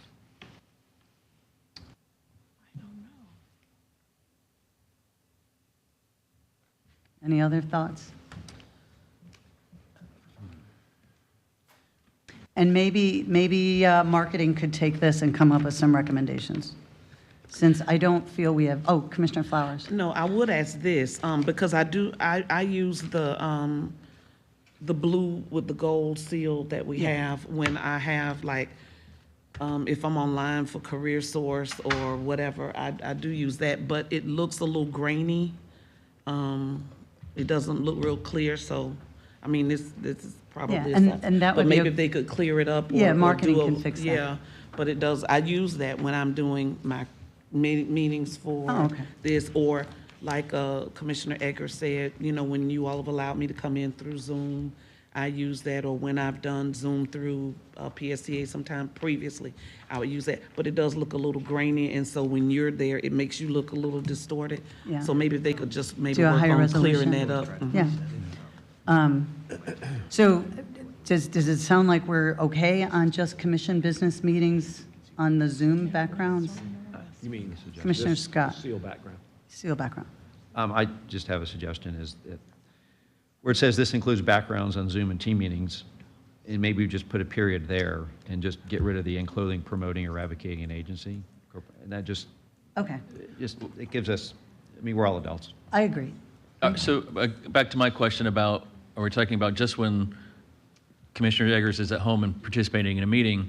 But if Commissioner Eggers has a constituent meeting on Zoom or on Teams, and it doesn't have the seal, I don't think that's the same thing. that's where I want to make sure that Yeah. it's written in the policy how it's written, and then, Okay. someone's going to complain later that I had a Teams meeting with Scott, and, it was his, palatial estate in the background instead of a Zoom, the logo. So maybe it's just board meetings. Or it should be All just B, board commission, well, I think it's when you're doing business on behalf of the commission. Yeah, like a Tampa Bay board meeting. Tampa Bay Water, PSTA, maybe it's assigned committees.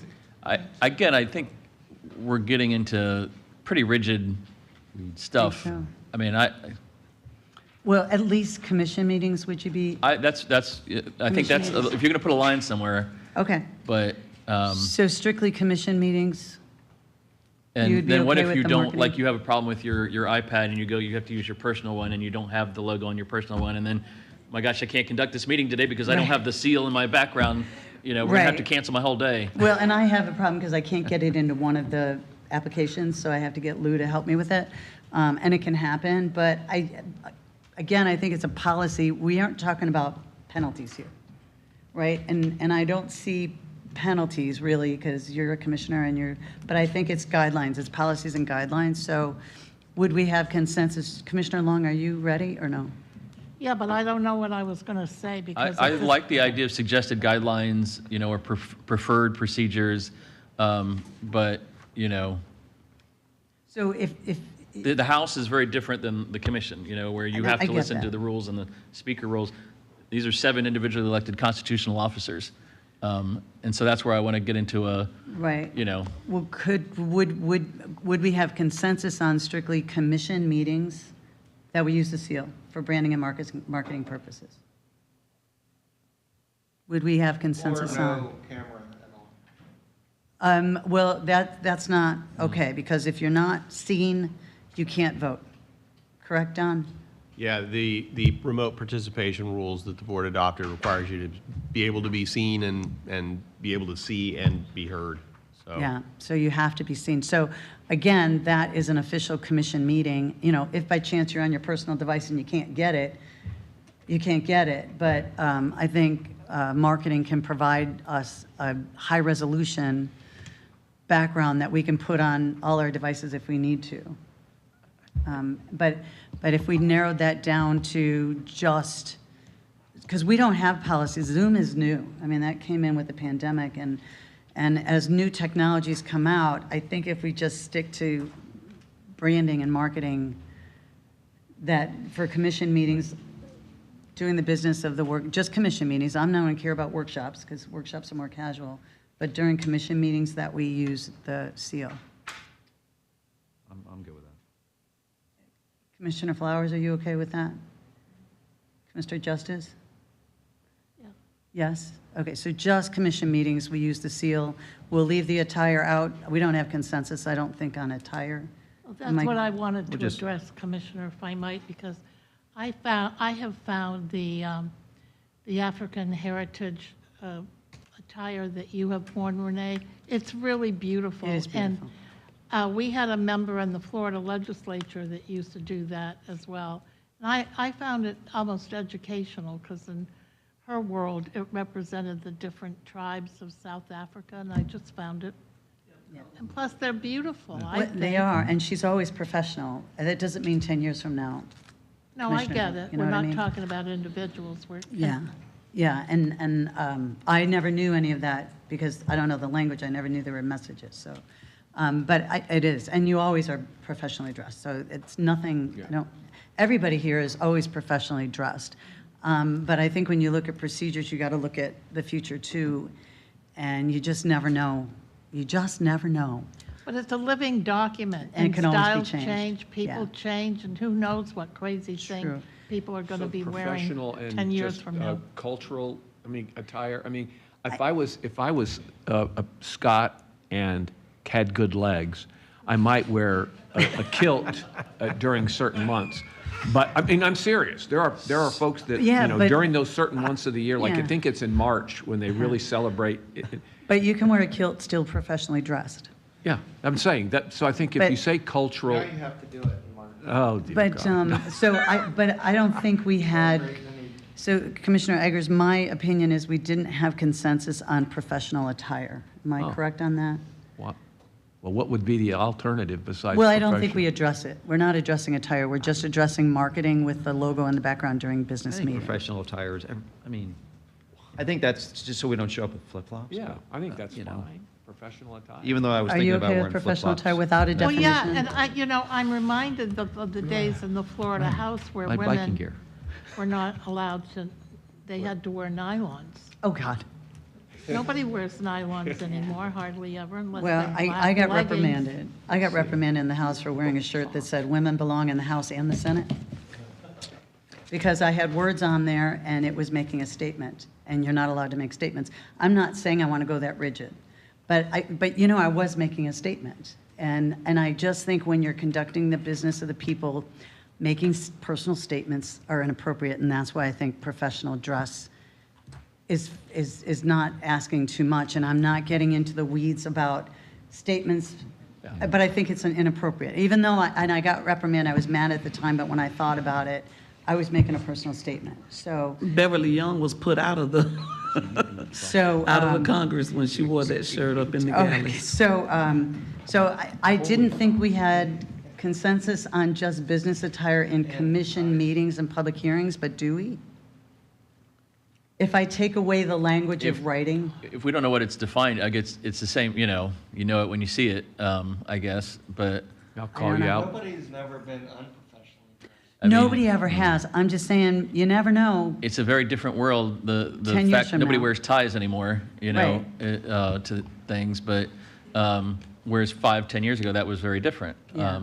A lot of people wear jeans and a nice shirt to workshops. And it's professionally dressed. know? Yeah. Yeah. Tennessee tuxedo, you wear jeans with your, So professionally dressed is probably better than business attire. Just so you, well, because business attire generally doesn't include jeans, does it? oh, that's It casual does business. today. Does today, It right? does today. Business attire does? Yeah, it does I today mean- if you have a sport coat. Well, there you go. So, And you can wear your shirt outside. that's true. No, tucked in, No yes. tucking. No. So do we want to get into the attire of what's expected, or do we not? No. No? How about we just revert to common sense? Can we just talk about common sense? Yeah, To me, so this I has that's much what to my do feeling about was. common Is, sense. yeah, my feeling was we don't have consensus on attire, so we just leave it out. Is that good? At least more professional than the St. Pete Times reporters. I think that's the baseline.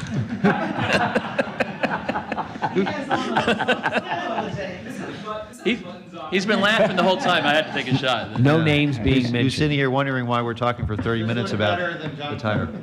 Okay, so we're in consensus on the seal for commission meetings, Yes. and we're going to leave attire out. All right. Okay, great. So as long as we are on the seal, and this is really more marketing policy, but I kind of wrote it in here, and we could even throw this to marketing to present to us, or we could consider it. When it's appropriate to use the county seal, the seal shall be used on, by, or on behalf of the commissioner in conjunction with his or her official duties, when specifically authorized in, well, I don't know if we have to get that far. Materials carrying the official seal shall be used only by commissioners and employees of the commission and senior administration. I think it's just defining when you use the seal and who uses the seal. Is that worth getting into? Well, I'm looking at everybody. Is it worth Does getting that into? include on business cards? and things like Yeah, yeah, and it's up to the commission to use the seal, because we're really the only ones that use the seal typically. You're talking about this seal? This seal. The commission seal? The commission seal. But it shouldn't be used on things that are not commission business. Yeah. So if I'm campaigning, it shouldn't be on the No. campaigning material. Clearly not. It's- That's Well, illegal. obviously. Right. Yeah, yeah. Yeah, I mean, I'm just, for a policy thing, I thought we'd write it in there, that the seal is used for commission business. Yeah. That's- As long as we don't get strictly defining what that is, No, I think it's this seal, the commission seal is used by, what did I say? It's who it's used by. It's used by. are you on a particular page or is this new language? No, this is my Okay. notes. It shall be used by commissioners and employees of the commission and senior administration. That's who's using the seal. Everybody else uses the logo, the rooster. Well, I just want to point out, we use letterhead. Everybody in our office, that is not senior And you use the administration, seal. that will have the seal on it oftentimes. Okay. I think that one sentence, if you just left it, the seal may only be used on behalf of a commissioner in conjunction with his or official duties. Or Okay. I think the rest of it is kind of subsumed within that. If you start Okay. getting into grading that too finely, you're going to run into examples that we currently use the seal, and I Okay. think inadvertently. Okay, so if you'll give me that language again. I just strike that materials carrying the seal bit, because like a business card. Every one of Okay. our lawyers has the county commission seal on their business card. Okay, so the seal shall be used on or by or behalf of the commission in conjunction with his or her official duties or when specifically authorized, well, I don't want that part. To their duties, or do we, it was just, the seal shall only be used by commissioners, employees of the commission, and, You also have the next, well, if you take out the materials carrying and go to the next sentence in the document that oh, the was use shared. of Use, printing, publication. manufacture of the seal, or items or materials bearing the seal or facsimile, whatever, how do you say that, of the seal, shall be limited to official business of the Pinellas County Commission or official county business. I mean, I think that really subsumes that right Okay. there. So, and then again, it's just marketing and branding and how you can use the seal, and so it's strictly for commission business. And so we're not putting the seal on other things. My campaign material. Pardon me? Campaign material, no. Definitely no campaign material. Common sense. Well, there's campaign laws about using I forgot it. things, so, Get in other trouble. right. Although, Okay. I see it all the time. Yeah. So this one, I don't know if you want to do this, and this is strictly for discussion. So we all vote yay and nay, but what if we're absent and we want on record how we would have voted? Is Send a that- letter to the chair. Well, we didn't, there's no procedure here that says that you could do that. Well, we did it for Commissioner Maroney over and over and over again. Okay, so I don't know anything about that, but I don't remember that either. for the purpose of a policy, could we, or do we care to, that if we're not present at a meeting to vote, but there was something that was important to us that we want on record how we would have voted, can we report to the clerk how we would have voted so that it would be on record with the clerk's office? Is that something we want to do, consider, or just leave it out, leave it alone? I wasn't there that day, I couldn't vote. It was important to me, but I couldn't do it, so sorry. Commissioner Flowers. I think the commissioner can do that themselves upon their return, or, if you were unable to cast your vote on a particular subject, but upon your return, when we have commissioner comments, you could say, maybe last week's item such and such was taken up, I was not available to be present. However, here are my thoughts on that particular item. That's true. Okay. And I think that you could, Yeah, get it on record say, that way. say whatever then, because you can't vote, so it wouldn't change the outcome of the vote. No, it wouldn't change the I'm just, Yeah. I'm talking out loud, yeah. Yeah. You wouldn't be able to change the outcome of the vote, but you still have an opportunity so that the public could hear that, I wasn't present because I was out of town or ill or whatever. However, this is how I feel on the subject, so it still gives you a chance to share your thoughts and feelings on the Okay. subject matter. Commissioner, And I think are you af- done? Yeah, I think. I don't wanna I'm go s- too fast. yeah, I think after the fact is very appropriate. I don't want to hear from Commissioner Justice during a meeting, and I can't get into debate with him when we're deciding on a vote that he would have done something. So I think it's inappropriate to send your thoughts to a meeting that you're not in attendance on something that we're going to vote on. I just think it's not appropriate. But I do think Commissioner Flowers' point is a good one. If you want to say something at your next Yeah. meeting on something that's important to you. So my language was, any absent member may submit an indication of how a commissioner would have voted, how he or she, had he or she been present. but it shall not be counted on roll call. Such votes would be submitted after the official roll call and be recorded with the clerk. So if anybody wanted to look up how you voted on a subject, it would say it wasn't counted, you were absent, but this is how you would have voted. And it's just an option. If we want to do it, that would be the procedure, and we'd have it in the book as a procedure. And you'd want to put a timeline on it that has to be submitted to the clerk so it gets into the minutes. Yeah. You can't come back 3 months later, 6 months later, and Yeah. that kind of thing. And we but could, but is that something like an option? I mean, I'm okay with it. I always thought it was a little odd in the legislature that you could do that, but, you know, I don't have any objection to it. I don't support it. You don't support it? Nope. Okay, so kind of, just leave it so like Commissioner Fellers stated, that's fine. Oh, you know, I don't know if this needs to be in the policy, and I don't know if it is. Each commission meeting shall be opened with a prayer followed by the Pledge of Allegiance. If a chaplain or person of the cloth is not present or available, the chair will designate a commissioner to offer a prayer. Anybody have a problem with that? No? No. And when I was in the city, we used to have a book of government prayers. So if somebody needed a prayer real quick, I mean, they're so easy to get now on the internet. You just type in government prayers. But if we had some that everybody had that they could pull up real quick, I have a couple of them when I said prayers this year, because I'm actually okay with commissioners just doing prayers. And I do like it when the people come and say a prayer, but I'm really okay with our commission saying prayers. So is that okay? Anybody got a problem with that language? Okay with me. Okay. Commissioner Flowers? I'm fine with the language. I just think it's nice to have persons from different faiths It is. to present themselves before us.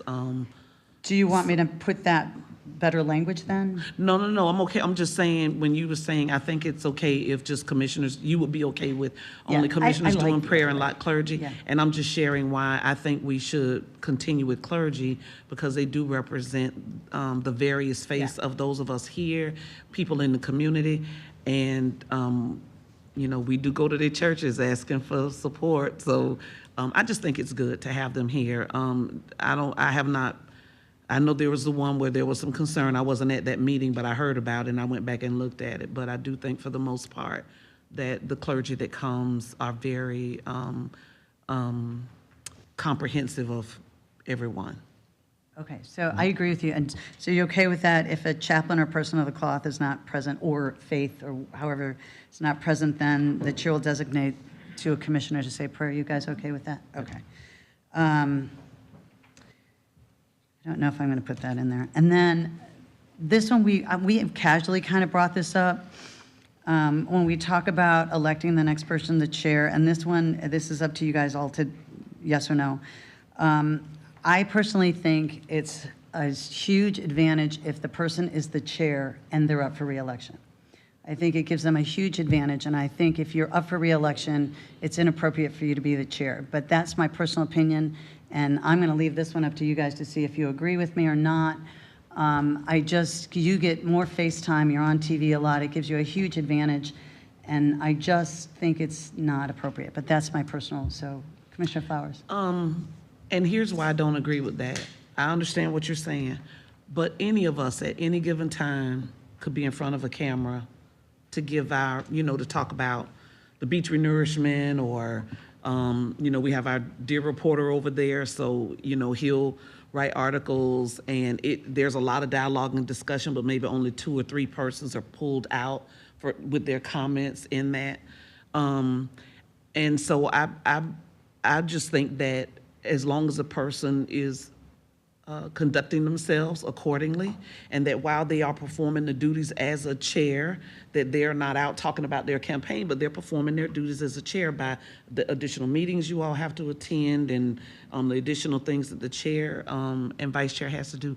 I think it's okay. I served as chair and vice chair, 2 back-to-back terms, both on city council and on the school board, and there were times when I was coming up for reelection, and yes, as the chair, I had certain additional duties and responsibilities, but never took them, and I don't know of a case where anyone has taken that to try to utilize that as a tool for reelection, because again, even if I am running right now, but, we get FaceTime, we get TV time, we get news reporter time. People police us up on social media about different things. We go to neighborhood associations, civic clubs, all of that. You get all of that exposure anyway, whether you're chair or not. So I just think, we vote on who we want to be our chair and vice chair. They perform the duties. And I think we're all adult enough to be able to govern ourselves accordingly. And certainly if someone is stepping across the line, the chair or vice chair should not be opposed to us saying, hey, I saw you at such and such event. You were supposed to be representing the commission, but you were there talking about your platform. Need to pull that back kind of thing. So that's just that's my feeling. I think that the way that we vote on chair and vice chair, that's who you are, whether it's, and I think the individual, they should think about it too. Can I handle all the responsibilities of chair and manage my campaign? But that's an individual question. I don't want to answer that for someone else. Okay. I think that person can answer it for. Commissioner Egger? Yeah, I personally, more than likely, will never vote for a commissioner to be chair the year that they're actually going to the ballot, because number one, there's a ton of work as chair. Everybody knows that. And number two, you may not be here for 2 months if you do lose your race, and so you're only serving potentially for 10 months. But to your point, I'm just saying, I think we just leave that up to us as individuals. Okay. I just know that for me, supporting somebody for chair, I'd prefer them not be in the year that they're being elected, because frankly, they'll be running the previous year. Now we start running for office in February of the preceding year, for crying out loud. So anyway, I just think we'd be a little more flexible. Let us decide that. Commissioner Latville? I agree that we should not have a chair or a chair that is serving the year that they are up for reelection. But also, if it's not a policy of the board, that's fine too. That's a decision that each county commission can make at that time. But I don't think that it's appropriate to have a chair serve the year that they are up for reelection. Commissioner Long?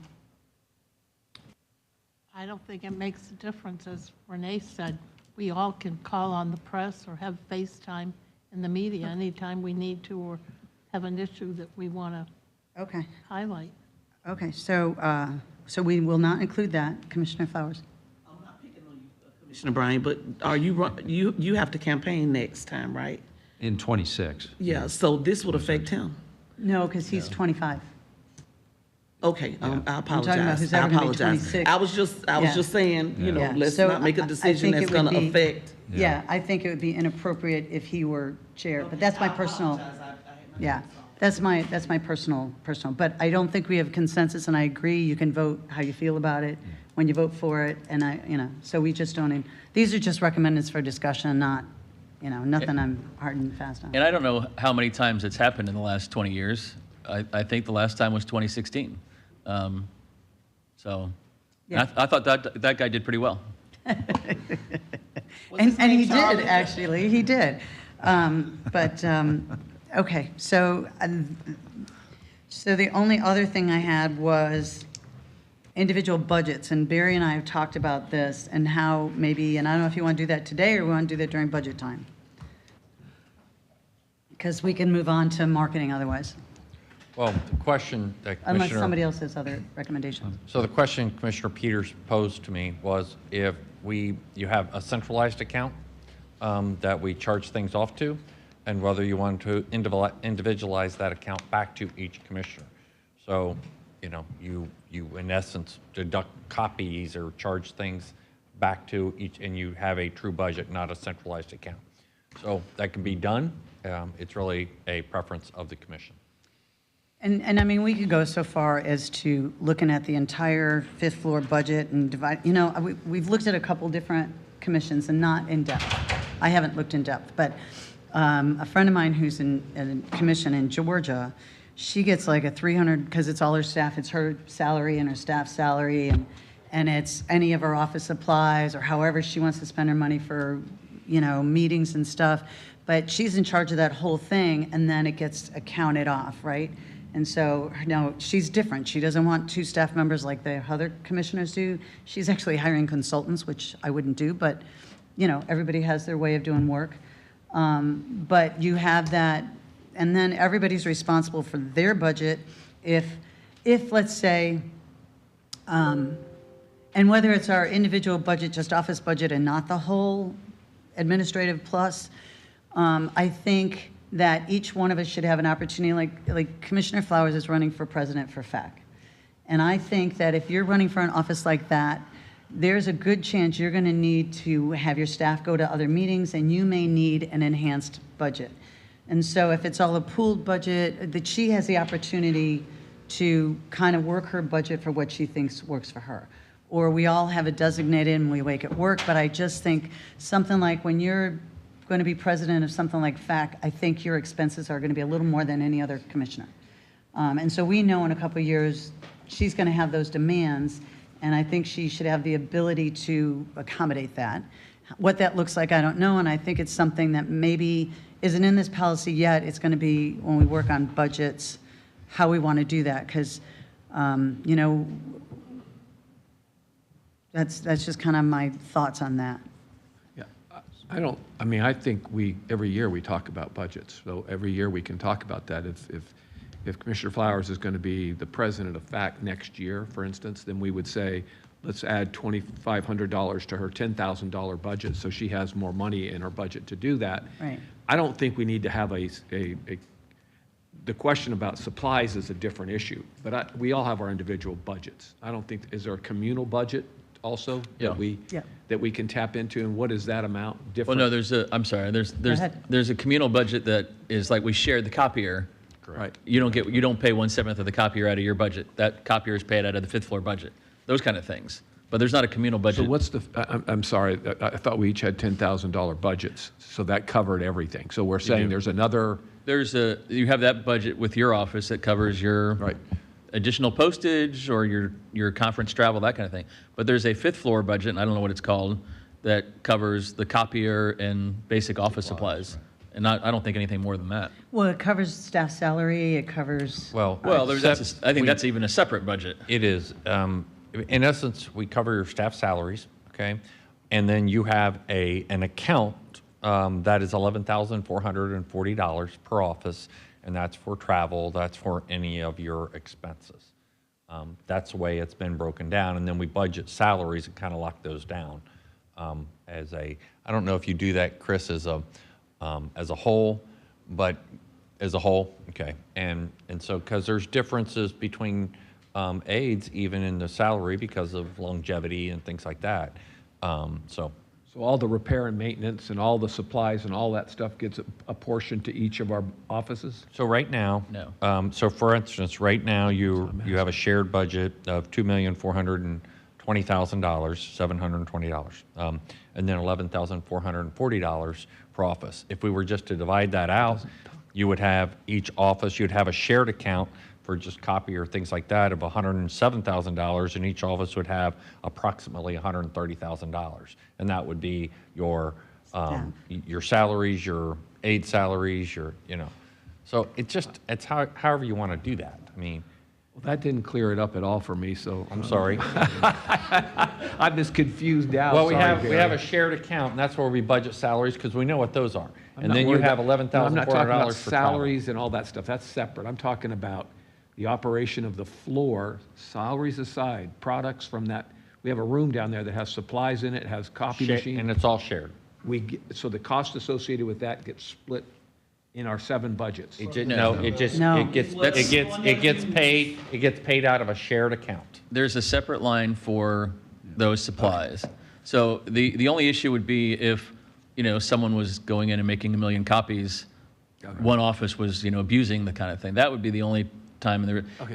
Otherwise, it's just a preference for accounting, right? I mean, or you still would need, I would assume, unless you wanted to get like everyone has a code on the copier, and then, I mean, I don't know if you want to get down to the pennies on that kind of stuff, but otherwise, you still need the copier. So that has to be paid for. So that 1/7 gets divided, whether that's, I guess I'm not hearing the flexibility unless you're going to jump the budget up substantially, you know? No, it's just, I think there are a lot of questions on the budget.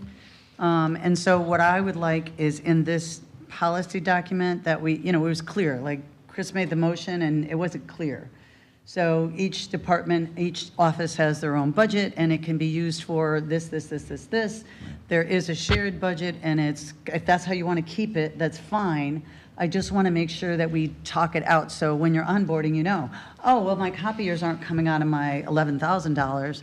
It's coming out of this shared because, I'd like it written down so when you're onboarding and people want to do it in reference, it's written down. So if you want to keep it the way it is, that's fine. I just want to make sure we're going to get that language that Don gave us that's going to go for budget. And so if we're going to keep it that way, that's fine. And just know that when it's budget time and let's say in 2 years when Renee's going to be president of FAC, she's going to come to us and say, my travel is going to be, FAC is going to cover all of it, or I may want to bring my staff so that I don't miss anything. So for travel for my staff, I'm going to need another extra $2,000 or something like that, that she has the ability to do that. And I don't, that kind of thing. I just thought I'd bring it all up and. No, I think that's fair. And I just think that, I've heard horror stories over the year that some would never use the printer in their office. They'd always use the BizHub printer, that kind of thing. But again, unless someone's doing like, Abusive. thousands of color copies or something, I just don't know. But as far as special circumstances, I think, we should definitely be accommodating Commissioner that. Scott? Yeah, I don't think the current system we have now is broken. I love the idea of putting it down in writing so everybody clearly understands it. Okay. But when it comes to budget time, if somebody's budget needs to be expanded because of travel for FAC or whatever, I think that's the appropriate time to have those discussions. Okay. Anybody else? Okay, so can I ask, Barry, is this Chris should write this or Don should write this? Because Don has the stuff that were the expensive on the incentive and awards, if that, to help us describe what we can spend our money on in our budget. Could you help me with that? Yes, absolutely. And Barbara's also going to update the seal. Seal, So higher you have resolution. we don't want a grainy seal, so Okay. she'll update that for you. Okay, so for the purpose of this workbook, are we comfortable as a living document, we can adopt it and then amend it and change it as we see necessary? Can we have some time? There's a lot of little things that we can just send your office that, Yeah. I don't want to go into it because Yeah, no, that's fine. And there's- Charlie was going to do the same thing. Okay, that way, and if you think there's any policy-related stuff, then you can bring it back, but Right. otherwise, most of it's what we've already agreed on. Yeah. Or just script, Perfect. what is the word? And then what would your plan be to bring it back to us for a Well, my final? plan would be, it's going to take us time to draft it, so probably last meeting in February. Okay. Yeah. Am I here? I don't remember if I'm here. I'm here. I- You're looking at me like you have. Yeah, let's see, let me see when you're, My goal would be the last meeting in February, but it may take the first meeting in March. Okay. All right. Is that okay? That's fine. All right. yeah, you're here last meeting in February.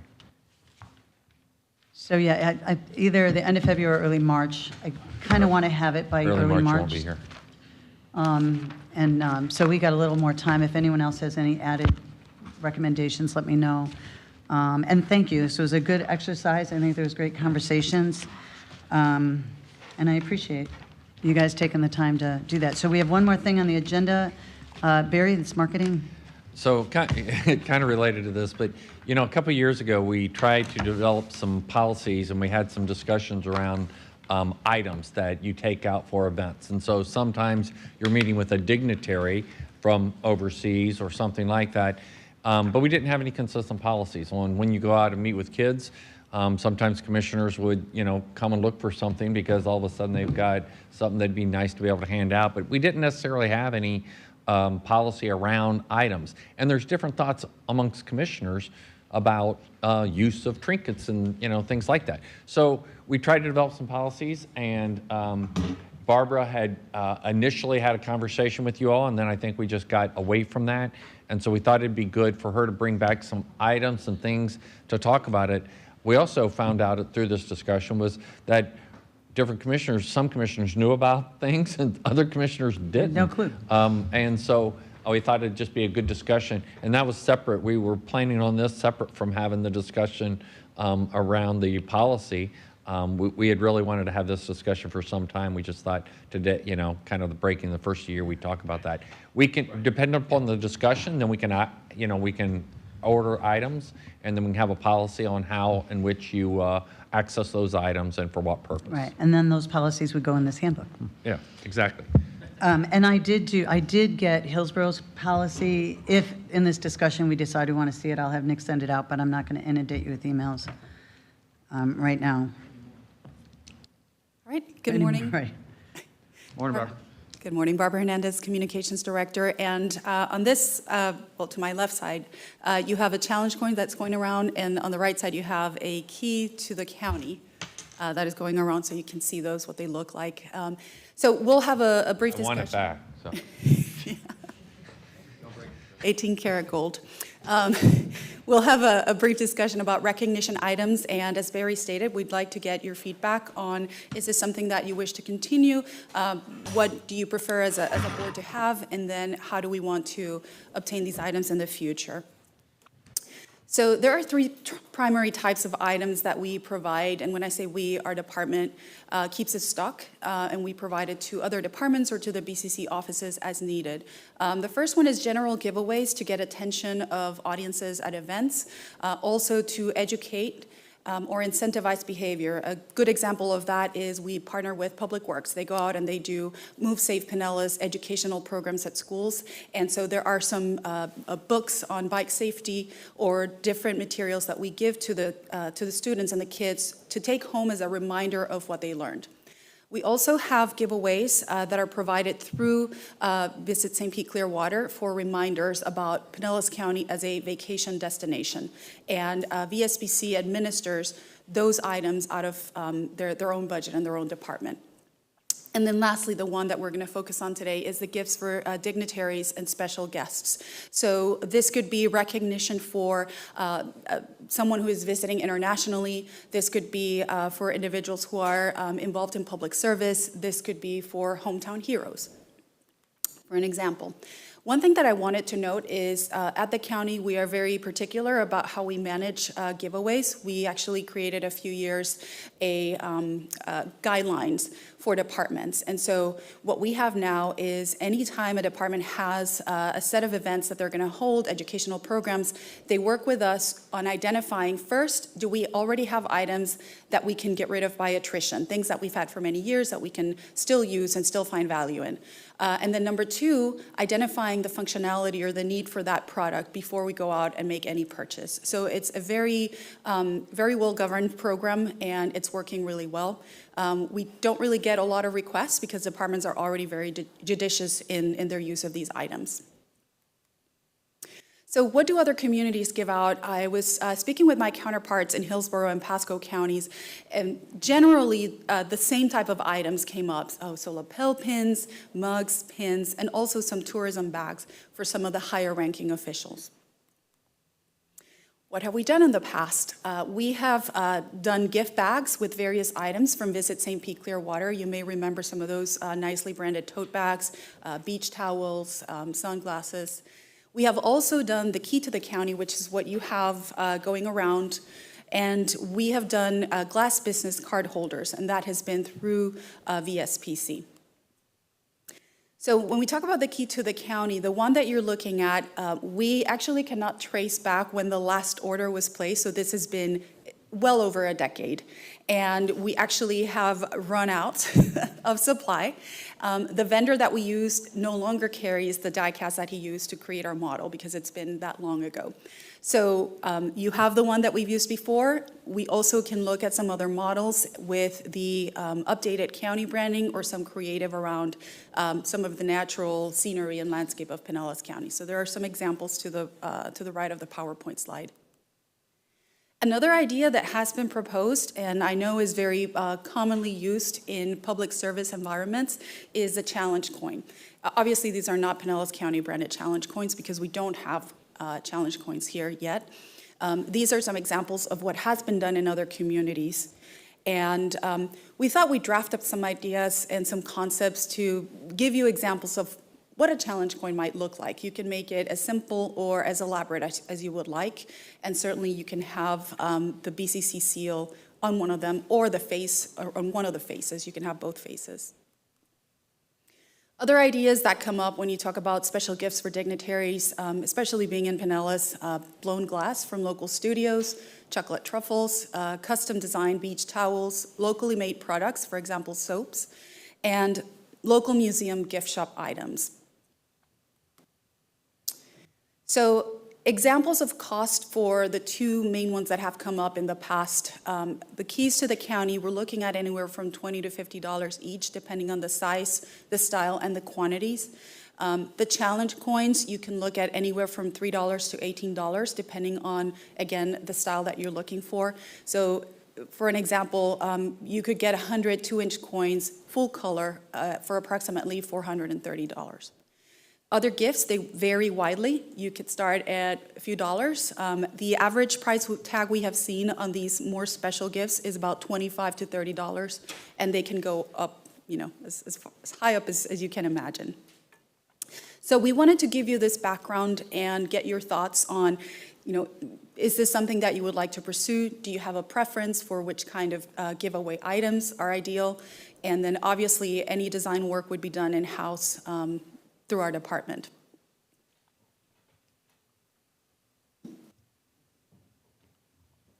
Is that it? Yes. Okay. Question, Commissioner Long.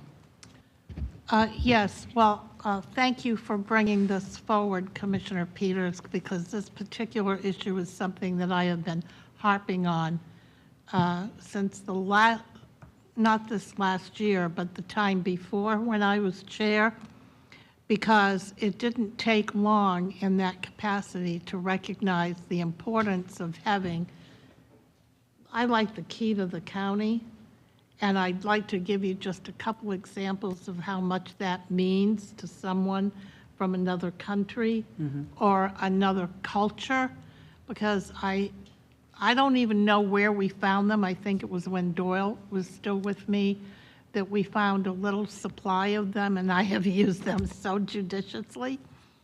And in particular, in Brazil, I handed them out to the head of the Brazilian tourism and marketing organization that I met while I was there. And to the day we left, he made a special visit to come back and thank me for the key, how much he appreciated it, and how proud he was to take it around the country of Brazil. Think how big that country is. It made me just feel so proud and so good to have it. And the other example that I just want to share is that when I was fortunate enough to travel with our Economic Development Department on the Global Tampa Bay Initiative, we had the very incredible opportunity to meet with the British Navy, who has a program in London that is working with our United States Navy. And I gave one of the keys to the head of that group. They have just been so incredibly happy to have it. And the other example that I think is powerful and profound is that I had gone to some kind of a meeting in South Florida. And while I was there, I was asked to be a guest speaker at this world conference they were having in Miami. And so I agreed to do it, and I did. And afterwards, this woman came up to me and took both of my hands in hers and said, "Commissioner Long, your words spoke to my heart." And I just, at that moment, couldn't remember a word that I had just finished saying. But the interesting thing about meeting her is 4 weeks later, when I'm back in my office, we get a call from her. It turns out she was the ambassador from the Netherlands to the United States. And she was inviting both myself and Doyle to go to the Netherlands and be a keynote speaker at the World Water Conference. So I took one of our keys and gave it to her while I was there. And I'm still hearing from that woman today about how much she loves that key. So I do think it's important as you sit on the commission and you become chair and you have these opportunities, that you have something like that that you can be proud of to present to an organization that's an international group or of some high-level dignitary that you meet, because you will have those opportunities. Commissioner Justice. Thank you. Yeah, I like the idea of, I mean, I know it's simple if we just had one thing, but I think there's a role for everything you mentioned, a tier of those kind of things. I think the key is wonderful. The challenge coin is my favorite thing to get at an event or going to an organization, and I know it's much more broadly used now. It used to be just military bases or law enforcement, but now everybody has them. And there's a wide variety. The one that you passed around is really nice quality. Yeah. But I've also been to some events where they give it to you and it, you know, it's pretty plasticky and not very something that you'd want to represent. And then it's nice to have something. We used to have the little, and I don't know, this is probably back from Chuck Rainey's days, but we used to have the little sun doll, the smiley sun that we could take to schools or children's groups. And Stress balls, squishy balls? no, it was this little. I have one in my office. Oh, It's got a little stand. It's a little figurine type of thing. okay. Yeah, there you go. Barry's got it. There you And go. then I He's think cute. that doesn't eliminate the possibility that if you had a special guest coming, an international, that you could go get a Chihuly glass kind of thing if it was that kind, Right. whatever was appropriate. But I mean, it always comes down to a couple things of who's going to control them, what's the budget, how many you're going to make. You know, does every commissioner get 10 coins and the chairs get the keys? So the policy part has to come into all of that too. And then, and really the last thing I would throw in there, Barbara, is that if you're going to spend some serious money and get some high quality, like the challenge coins, it's time to refresh the rooster. I agree. I don't like that rooster. I've never liked that rooster. I don't even know what it's supposed to represent. It's the coast in the sun. Yeah, that's not- Well, I'm you can see sorry. clouds. Maybe in your eyes, but I think it's stupid. Well, I wouldn't do that, but it's time for a refresh. Commissioner Scott. Thank you, Madam Chair. I pretty much agree with everything that Commissioner Justice said. Any idea, just from a budget perspective, what have we historically spent on this? Is there a line item budget for this? Is it just part of your overall budget? You know, just if you can shed a little light on that. Yes, it has been part of our overall communications department budget in the past. I can tell you the last time that we made a purchase of the, everything that I mentioned, the pins, the books for the kids, the little flyers for when they go to the park.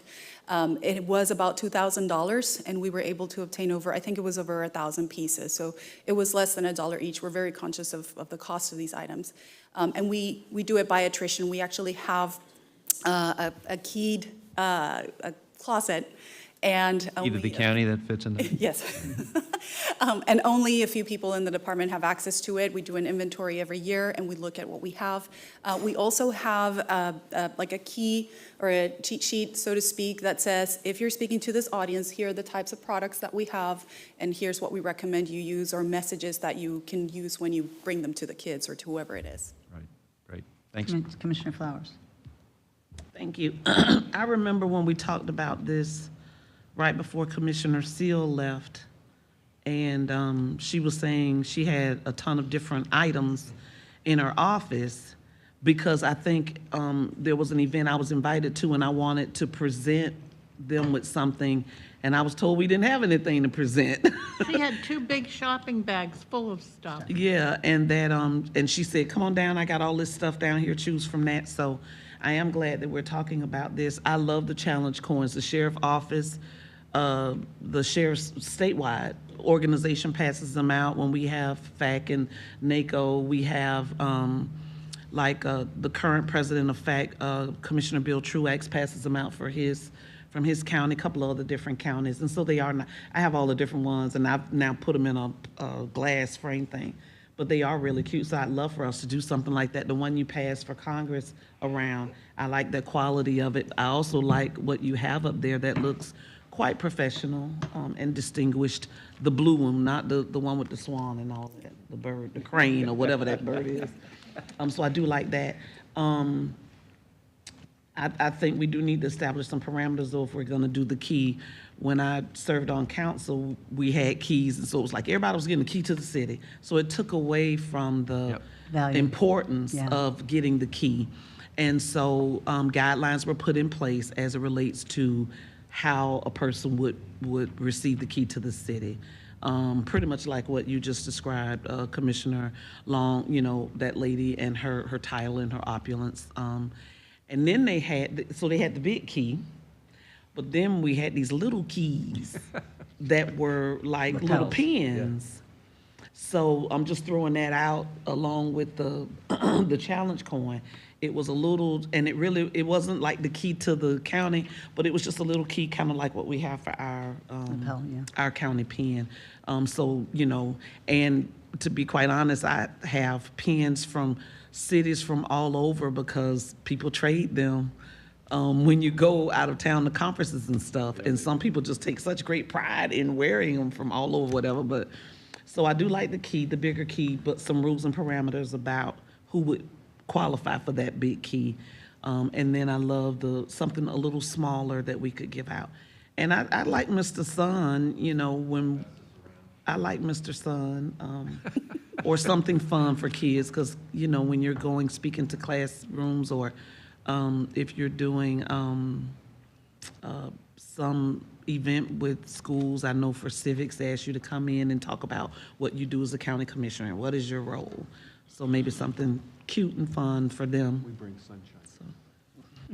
But I'm glad pass it we're down, looking at getting something. Did you want to? Oh, just go when we ahead. talked about the policy about like, it's different from like what the communications and our professional departments do versus the seven of us and, you know, one class of 30 kids. If you do the Great American Teach-In, you got 180 that day. Yeah. I mean, you got to be some reasonableness in the budget process there. Yeah, I had about 180 this last teach-in. Commissioner Eggers? Yeah, I kind of agree with most of the comments. I like the idea of the chair's office having the key to the county. If the commissioners have a particular request, going through the chair's office and saying why that request is in place and whatever parameters we come up with, but distribute that through the chair's office. To point Commissioner Long made, you know, the chair does do a lot of the traveling, and they have those opportunities. The coin, I think, is a good idea, and I agree with Commissioner Flowers. That coin on the right is kind of unique to us. The other two, it could be any county in the state almost that has all those different locations. And I do like the coin idea, and then having an inventory of things that we can take to a class of 20 kids, or those things that we have thousands of those, and we could take 100 to a group gathering or something. Just have a list of what you guys have. I didn't realize that there was stuff that we could access, and how we would access that. But I do like the idea of the coin, and I do like the idea of the chair's office having the key, and that kind of thing. So, just thoughts. Thanks. Commissioner Lavelle? Thank you, Madam Chair. I like the key to the county concept. I think it should be limited to the chair's office only, and it should be limited to foreign dignitaries. So you're not giving it out to a local leader. And if there is some local person that is deserving, I think that should require a vote of this body. I think that Barry and Brian Loack should also be given the power to give out those keys to the county to foreign dignitaries and foreign leaders if they're here on tourism related functions. I am hesitant, though, to turning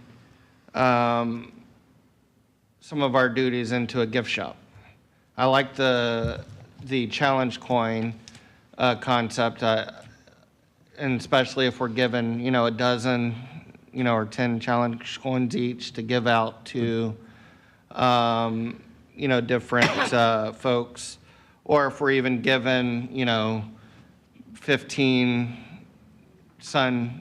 things that is being passed around, or we're given, a certain number of each item each year. I'm very hesitant to, just saying, hey, here's an inventory, go help yourself. And this isn't directed to anybody that's currently here, but there were rules set in place, for instance, in the legislature that, hey, there are certain things you can't do certain times of the year. You can't send mass communications after qualifying. You can't do certain things after qualifying because those are tax resources that are being expended. We should have similar policies here that you can't do certain things after qualifying. So if you're giving a speech, after qualifying, and I'm up for re-election this year, I don't think I should be able to go get, 50 of those sundial things, go to my HOA meeting and pass them around as trinkets, a month before the election. And so I think, things like that should be, regulated that, number one, it should be restricted on how many we could use per year, but also after qualifying, if you're up for re-election, you can't do it at all. So because it's not the Pinellas County taxpayers' job to pay for trinkets for you to pass out at election time. Okay. Any other thoughts, Commissioner Scott? No, I think Commissioner Lappel is bringing up a good point. I mean, we don't want these to turn into trinkets of trash. We've all been in trade shows where everybody's got stuff on the desk and you walk away with a whole bunch of stuff and you get home and you throw it away. So, I think Barbara outlined a budget there that is pretty conservative, so this probably won't turn into trinkets and trash. So I think we just have to keep that in mind, is that let's be just judicious in our use of these things and not overdo it. Commissioner Justice. Yeah, I think to the chair having the key, if we did something like that, and then the cost of the coins seem pretty reasonable. If that's that quality of coin, that's a pretty good deal. But I think the point of each commissioner gets 10 a year or whatever, something reasonable. And then I think some commissioners will give 10 out in January and some will not give out any. So, just like any of the stuff that we do. Don't come looking for something. But, and then whatever, I think something for the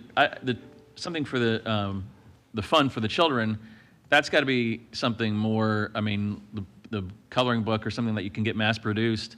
Otherwise, it's got to be just a handful. For example, when you have a child come in and present to the commission or something like that, otherwise, I don't see us giving out 100, those suns to everybody. I don't know what they were used for.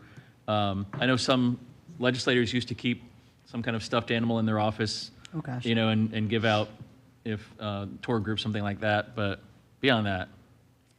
Yeah, just the kids that showed up at our meeting in December, I think it was, for the Southwest, Seminole, yeah. That would have been a lot of tchotchkes to have to hand out. So first I have one thought.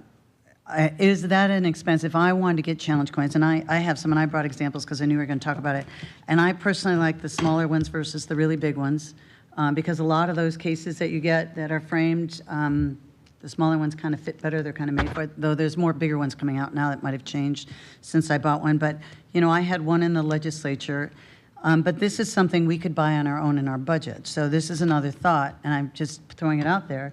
If we have an office budget, couldn't we then order coins that could have the commission seal on it, but just like mine says Kathleen Peters, District 69, for the House of Representatives, could we not in our own budget, not marketing budget, order, 50 or 100 of these with our own? Is that something we could do with incentives and stuff like that? So if I wanted to do, I think, again, we should have conformity with and consistency with branding. And so if it were me, I would want that seal. But but maybe on the backside, put Commissioner Kathleen Peters or something like that, if we chose to do our own. And can we do that? And I don't think that should be restricted. And I did bring examples too, like this one is, the commanding officers of the Coast Guard do not use this one, but some of the other officers that are, high ranking will use this for their teams, and theirs is a Popeye challenge coin, and it's got Coast Guard logos on it in the state of Florida, and it's really cool. I can pass it around, but there's a lot of cool ways you can go with these challenge coins now. And when the Coast Guard did the 9/11 climbing the stairs, they climbed the same amount of stairs as the firefighters that were in the Twin Towers. To some of their best performers, that's when they gave me this one, because I joined them. And I did not make all those flights, by the way. But but I think, when I would hand out my coins, because they were a lot more expensive when I did it than they are now, I really took pride in who got one. It was very specific. And I would explain kind of the purpose behind it, not the drinking game part, but the real purpose behind it. And so that everybody that got one of these really valued it, because it was something that they did that was above and beyond. And so it wasn't just willy-nilly handing them out. So those were just a couple of my thoughts on that. Instead of buying thank you cards, could we buy our own personal challenge coins? I did bring a couple examples. Pam Bondi had one. Chris's dad had one. I actually liked his. I thought it was really cool. Mine was kind of boring, but everybody that got one loved it, and I did love the Coast Guard. The COs have really nice ones too, but not Popeye. So anyways, those are kind of my thoughts. And again, I think there should be policies on this. Does it go in the marketing's budget? Is there policies on the commission? I think Charlie mentioned some and Chris mentioned some, that we should have a policy. Is there now the Hillsborough policy talks about if it's $300 or less, it can be, any county administrator can approve it. I mean, we're not doing county administrators, but if it was over $300, the county administrator had to approve it. Do we want to go there? Is it a chairs thing? This way their policy wasn't specific to the commission, but I talked about stuff with the commission. And so I think we need, is this just going to let marketing do this and each person gets so much? And the chair has the more expensive thing that it goes to dignitaries, or I think there's a policy here. Not that I want to get so rigid on policy, but I think guidelines are important. Commissioner Latvala. So I don't think that we should be able to use our office budget on buying marketing materials. With the exception of, if we do it for something like challenge coins, there should be a cap on how many we get. So say there's like 10 a year that we get from the county. If we want to say, okay, you're allowed to buy 10 more, then that's fine. But I don't think you should be able to be allowed to buy 100 or 500 challenge coins from your office budget, or buy, 100 stuffed animals with your name on it saying Commissioner Chris Latvala, or, buying like branded things for your office to pass out. Because I just don't think that's appropriate use of tax funds. I think if we're, communicating with our constituents, that's one thing. I mean, I don't think we should be doing mass communications with our office budget, but we definitely should not be buying marketing things, especially personally branded marketing things, with our office budgets. Okay. Mr. Commissioner. Yeah, I almost agree. I hate to say this, but I almost agree with everything you just said. Amen. Almost, he said, almost. I'm kidding.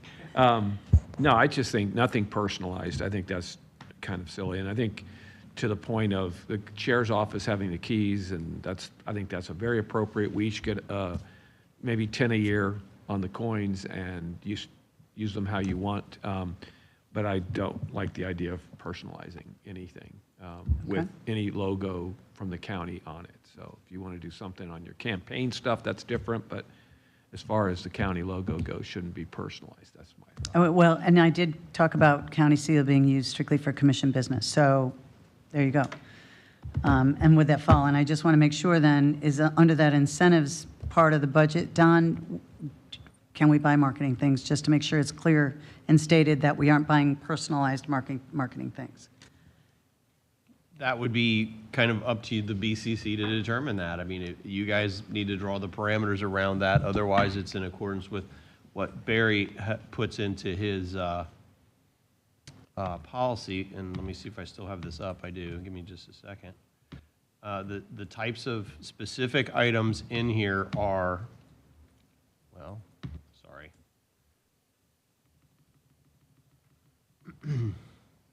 All or a portion of cost of food or non-alcoholic beverages, miscellaneous, in connection with county-sponsored functions. I'll leave it there. Travel, meals, and non-alcoholic refreshments for recruitment proceedings and management, such and such. Relocation expenses, frames, plaques, certificates, trophies, pins, paperwork, and other Trophies. suitable tokens in recognition to acknowledge significant contributions by county employees, volunteers, or other individuals, advisory, or other groups or organizations. So I think it falls squarely into that. It's just a function of how you want to define that as a board and draw boundaries around. So I'm hearing, if we're in consensus, I've only heard from 2 people, that it would be a policy in the commission book that no marketing materials would be personalized for any individual commissioner. That's what is that what I'm hearing you say? Yeah, that's what I think. Out of your office budget? And not, we're into the weeds. What is marketing material? Well, I know, that's, but, well, I mean, it says we can buy tokens. What Commissioner Latvala and Commissioner Eggers agree on was that they don't want the tokens to say Commissioner Justice, Commissioner Peters, Commissioner Eggers. They want it to be specific county commission, not individualized. yeah, to be honest, the thought of personalizing the coin didn't even cross my mind. I mean, I thought it was going to be. Well, see, my examples that I have are all it's a Pam neat Bondi idea, and, Representative Peters, Senator Latvala, they're all personalized. And so I think, But I don't think they use state funds to do that. I don't remember, I think I used it out of my office, my campaign account, right? But again, let's say I wanted to use my excess campaign funds and I wanted to make a challenge coin that had my name on it. Can I do that? Because I said the seal, according to our policy, can only be used for county business. I think that's. Commission business. So I think, that's what, I'm just bringing it up for, I'm I think it's a hearing. slippery slope, that's all. It's a slippery slope. And so what I'm hearing is we only use the seal. I think that's why that seal policy is important. If you only use the seal for commission business, a token with your personalized name in it may not be commission business. But do we want that written down? Yeah, I don't think we should personalize Okay. anything. I mean, other than letterhead Right. that you use to. Business cards. Business cards and cards. letterhead, you put your names on it, but. So, Well, I have that big gold seal in my office with the state seal, yeah, and it's got my name under I know, it. I have one too. And I got it from the clerk of the house. Yeah, I paid for it. yeah, I did too. I did too. But That's different, why is it different? It's a branch of government. because you paid for it.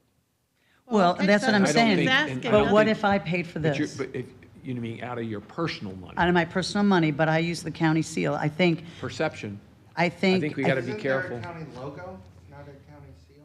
Well, that's what I'm saying. I think the language on the county seal was justified why we need to have it, right? Because here we're having this conversation. If I wanted to put the county seal on mine, just like I put the state seal on this one, but I paid for it out of my campaign account, I think, excess campaign money, I think is how I paid for it. But I got to put my own personal name on it. So what we're saying is we can't buy our own personal, like I gave everybody a Yeti cup with the county seal on it, because we didn't have a policy, I could do that. And most of you bring it to commission meetings, so it's commission business, I suppose, but, I love that cup, by the way.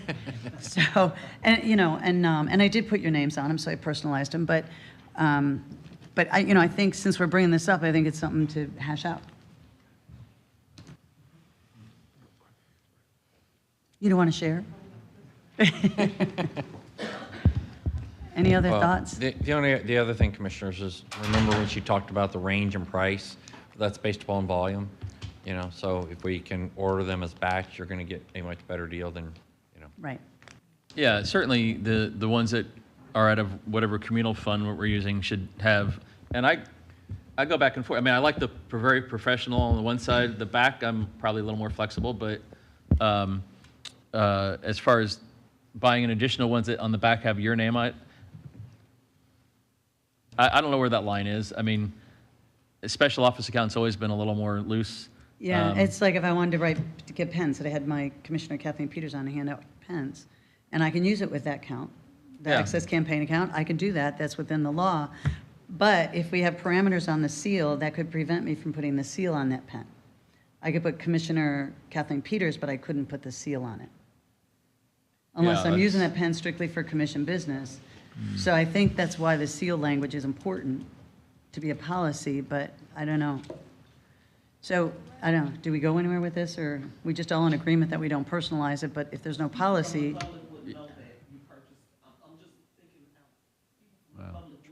You purchase that coin with your separate dollars. They would just see the coin, and Right. some may say, And I you're spending do my think- money on I that. do think perception is a big deal. Right. It's part of it out there. You're giving stuff out like that, and they are nice with your name on it.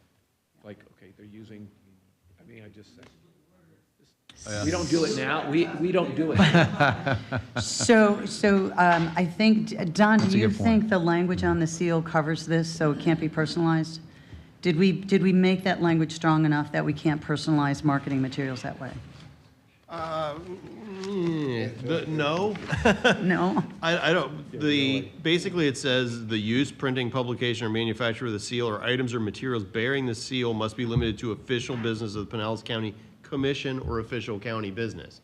It doesn't specify, I think if you were trying to limit it to say, you're not gonna have items produced with an individual commissioner's name in the seal, I think you should say that, Okay. if that's your intent. Is that something you're okay with or not? And I get into what is marketing, and it's the seal of the commission. Each commission is a constitutional elected officer.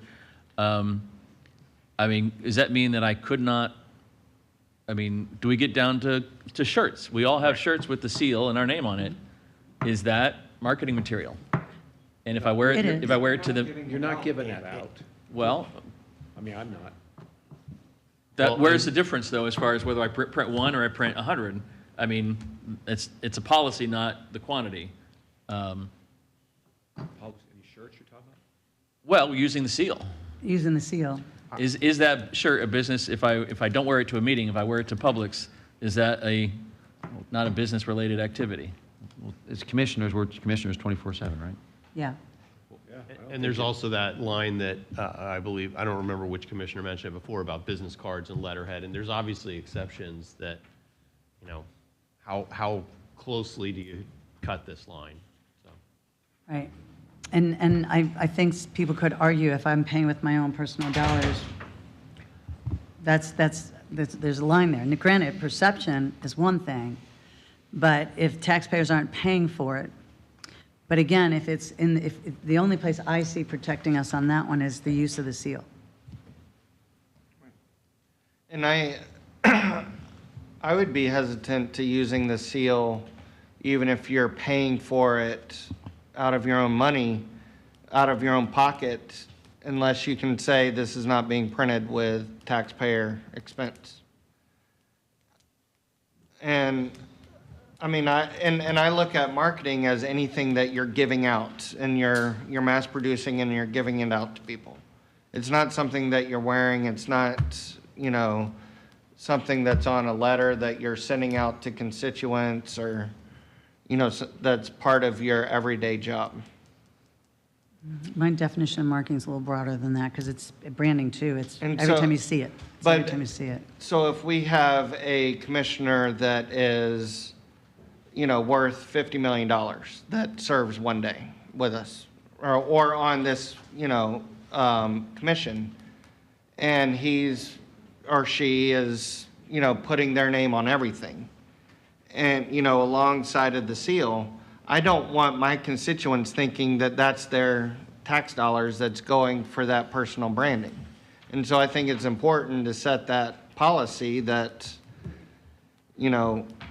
the seal is protected, just like in the legislature. You can't, and the House seal or the Senate seal, there's a lot of things that you cannot, do that with. That's why those challenge coins, you can't just, use it with your, state funds or, anything like that. Right, and the language that I got for the seal actually came from the House rules, so there was more than just that, but Don had thought that that last one was the one. But so somehow in the seal part, we have to put, the seal cannot be for personal marketing. I don't know the language of that. So to be included personal giveaway, personal marketing for giveaways, do we want to be specific that way, or? Will you put those disclaimers, Well, I mean, if you were to print Commissioner Janet Long pens, can you put the seal on there? Or if you were to, notepads, remember when you were in the House, you gave away notepads? And you could have the House seal on that notepad, and there were giveaways. Can we give a giveaway that says Commissioner Janet Long, Commissioner Kathleen Peters with the seal on there? So that's what we're talking about. Like coffee cups, and you make, 1,000 Yeah, coffee we had cups a with your speaker name at on the it house that you go and gave us give all to those beautiful black everybody. pens with the seal on the top of it. Yeah. So, but is it and it was personalized, right? That That's wasn't. right. It was personalized. So that's what I'm saying. If we were handing out notepads and pens that say Pinellas County Commissioner Kathleen Peters and stuck the seal on it, but I'm giving it away, it's marketing and it's personalized, and we don't want to do that, correct? Okay, so that's the kind of language, and I think it's associated with the seal that we have to put in somehow. Nick, you're taking that down. So we'll have to get language on that specifies. Are we all in consensus on that? Of not using the seal. Of not using the seal on individual personalized giveaways. And I think giveaway is the key on that one. Okay, I see yes over here, yes. Janet, are you okay with that? Yeah. Okay, so, okay. All right, Right. Barbara, I don't know if we've gotten to where you want to be, but, Well. Yeah, she's been standing up there a long time. It's pretty, yeah, it's a lot of sausage here making, So, for instance, we've talked a lot about the challenge coins. Challenge coins, we need to buy by volume, right? So you need at least 100, right? So, if we can come back and come up with, some amount, for you to tell us, because then we can order that by volume and get the deepest discounts. Otherwise, you're paying a higher unit cost. Yeah. And so, you had mentioned 10. If you went to 15, then that's 105, right? Or if you get to 250, it's a bigger discount. So you tell us what. The only concern I have is, I want to make sure you're giving us some guidance because, Barbara, Commissioner's aide shows up and says, I need 100 of these, right? So, tell us how do you want to, you want to go with this? Are we going to sign it out by office or whatever? Because that's, that we're going to order some things because it's important that you be able to go out to constituencies and, to be able to pass out the, the coloring books or, whatever. It's part of your duties when they're assigning, or asking you to come out and speak. But I want to make sure that we're, we're consistent and we're going at your direction regarding how we administer, the closet. Yeah, I would think whenever you get them printed and if you've assigned 12, one a month, commissioner gets 12 in a bag and that's it. Okay. And if they want to haggle with another commissioner to get some more, to trade off some, whatever, but I wouldn't put that on staff. And that's what I'm saying. And we do need to update. So we'll update the key. Nick has the keys that we have left, but there's only a few, and so we can update that, and then we'll have to put in some kind of order, for that. okay, Dave, Commissioner, I'm sorry, you're not done. Well, and then I know I kind of said it jokingly, but is there a thought on the Coast and Sun logo that we've been using for many years. And I know no government entity likes to redo the logo. No, I don't. But, because it's a pain, but. It's expensive, too. Well, I think we've got some only pretty in all the talented trucks. people in-house that have done some incredible graphic work over the years that could take a swing at it before. Yeah, I know some have gone out and spent a lot of money, and I don't favor doing that, but I know we've got some talented graphic folks on staff. Anyway, I just, if there's not a consensus that it needs a refresh, and conversation's over, but. Well, I thought at that meeting when we talked about it a while back, there was consensus to refresh, but I don't know if there's still consensus to refresh. I do think we need to get rid of that stupid, whatever that's supposed to be. Anybody else agree about re-looking at the rooster logo? Yeah, does your office have the ability to kick some ideas around? I mean, I don't want to hire somebody to No. come up with a bunch of stuff. But I think as far as the commission, we're talking the coin, the keys, whatever the staff does in terms of different, the yeah. different departments, you'll let us know kind of what things you have available, and then we'll just make a request, and if you've got some Yeah, and- reasonable request for you guys on the other items. But I don't. We've got some bags with some of the more standard items. Yeah. For the children and for events that you go out to. So we have a bag for each of you, and then we'll follow up with your aides and refresh the process for requesting those materials. Okay, But Commissioner, oh, sorry, go now ahead. just the last thing is when we do the logo thing, and I think I kind of agree it needs to be refreshed, but the scope of where it goes right now is pretty wide spread. I mean, all of our trucks, all of our Bingo. cars, all of Yeah, our. it's Yeah, how many very expensive. I thousands mean, it's of, everywhere, but Yeah. at least, I mean, we can kick it around. If there's something that we get excited about, then we have to find out what the cost of doing Yeah, yeah. It'd be all very of that expensive. replacement over time. Because Okay. we did that in the city of Dunedin and our trucks all got different, and it took a while to get there. You could phase it in at the new county campus. Commissioner Scott. I was going to, Commissioner Eggers actually stole my thunder there, is that I think it's like two phases. I'd love to see what a refresh could look like, what Barbara and her team come up with. But then it's what is the cost to, replace the thousands of them that are out there, I like the idea that Charlie just said about the Yeah. new timeline. That gives a big timeline. Yeah, it's Commissioner on Latvala. shirts, everything. So instead of having Barbara's office tasked with this assignment, which may involve a lot of hours and manpower, what about opening it up to a community-wide, contest to come up with a logo with the understanding that if one is chosen, then we're not going to immediately use that for every, truck that we have. It's going to be phased in over a number of years. I like the idea. I mean, we may be opening up a whole bunch of can of worms. We might be. See what Yeah, you people gotta manage send the us. process. Yeah, it's a managed process, yeah. I don't know. But something to consider, something for the marketing department to consider, I think. So any other thoughts? I know they did that initially for the Rays when they first came. They opened it up for like a contest. A lot of youth, submitted some really neat ones. They chose Devil Rays. I don't know where that came from because I don't think nobody submitted that, but that's what they came with. But that's, yeah, but that's a good thought. I think that's nice to have the input from the community. So, With a caveat that they won't be paid for their design. Yeah, No rights, no claiming rights. that's true. Yeah, because yeah. My thought, Barbara, on those is, I think one a month probably works, but I think two a month is fine too, because, I had done a Girl Scout troop, was only 6 girls, and they had really gone above and beyond, and, so if in the fall I had 6, I would like to have 6. So I think 24 a year isn't bad.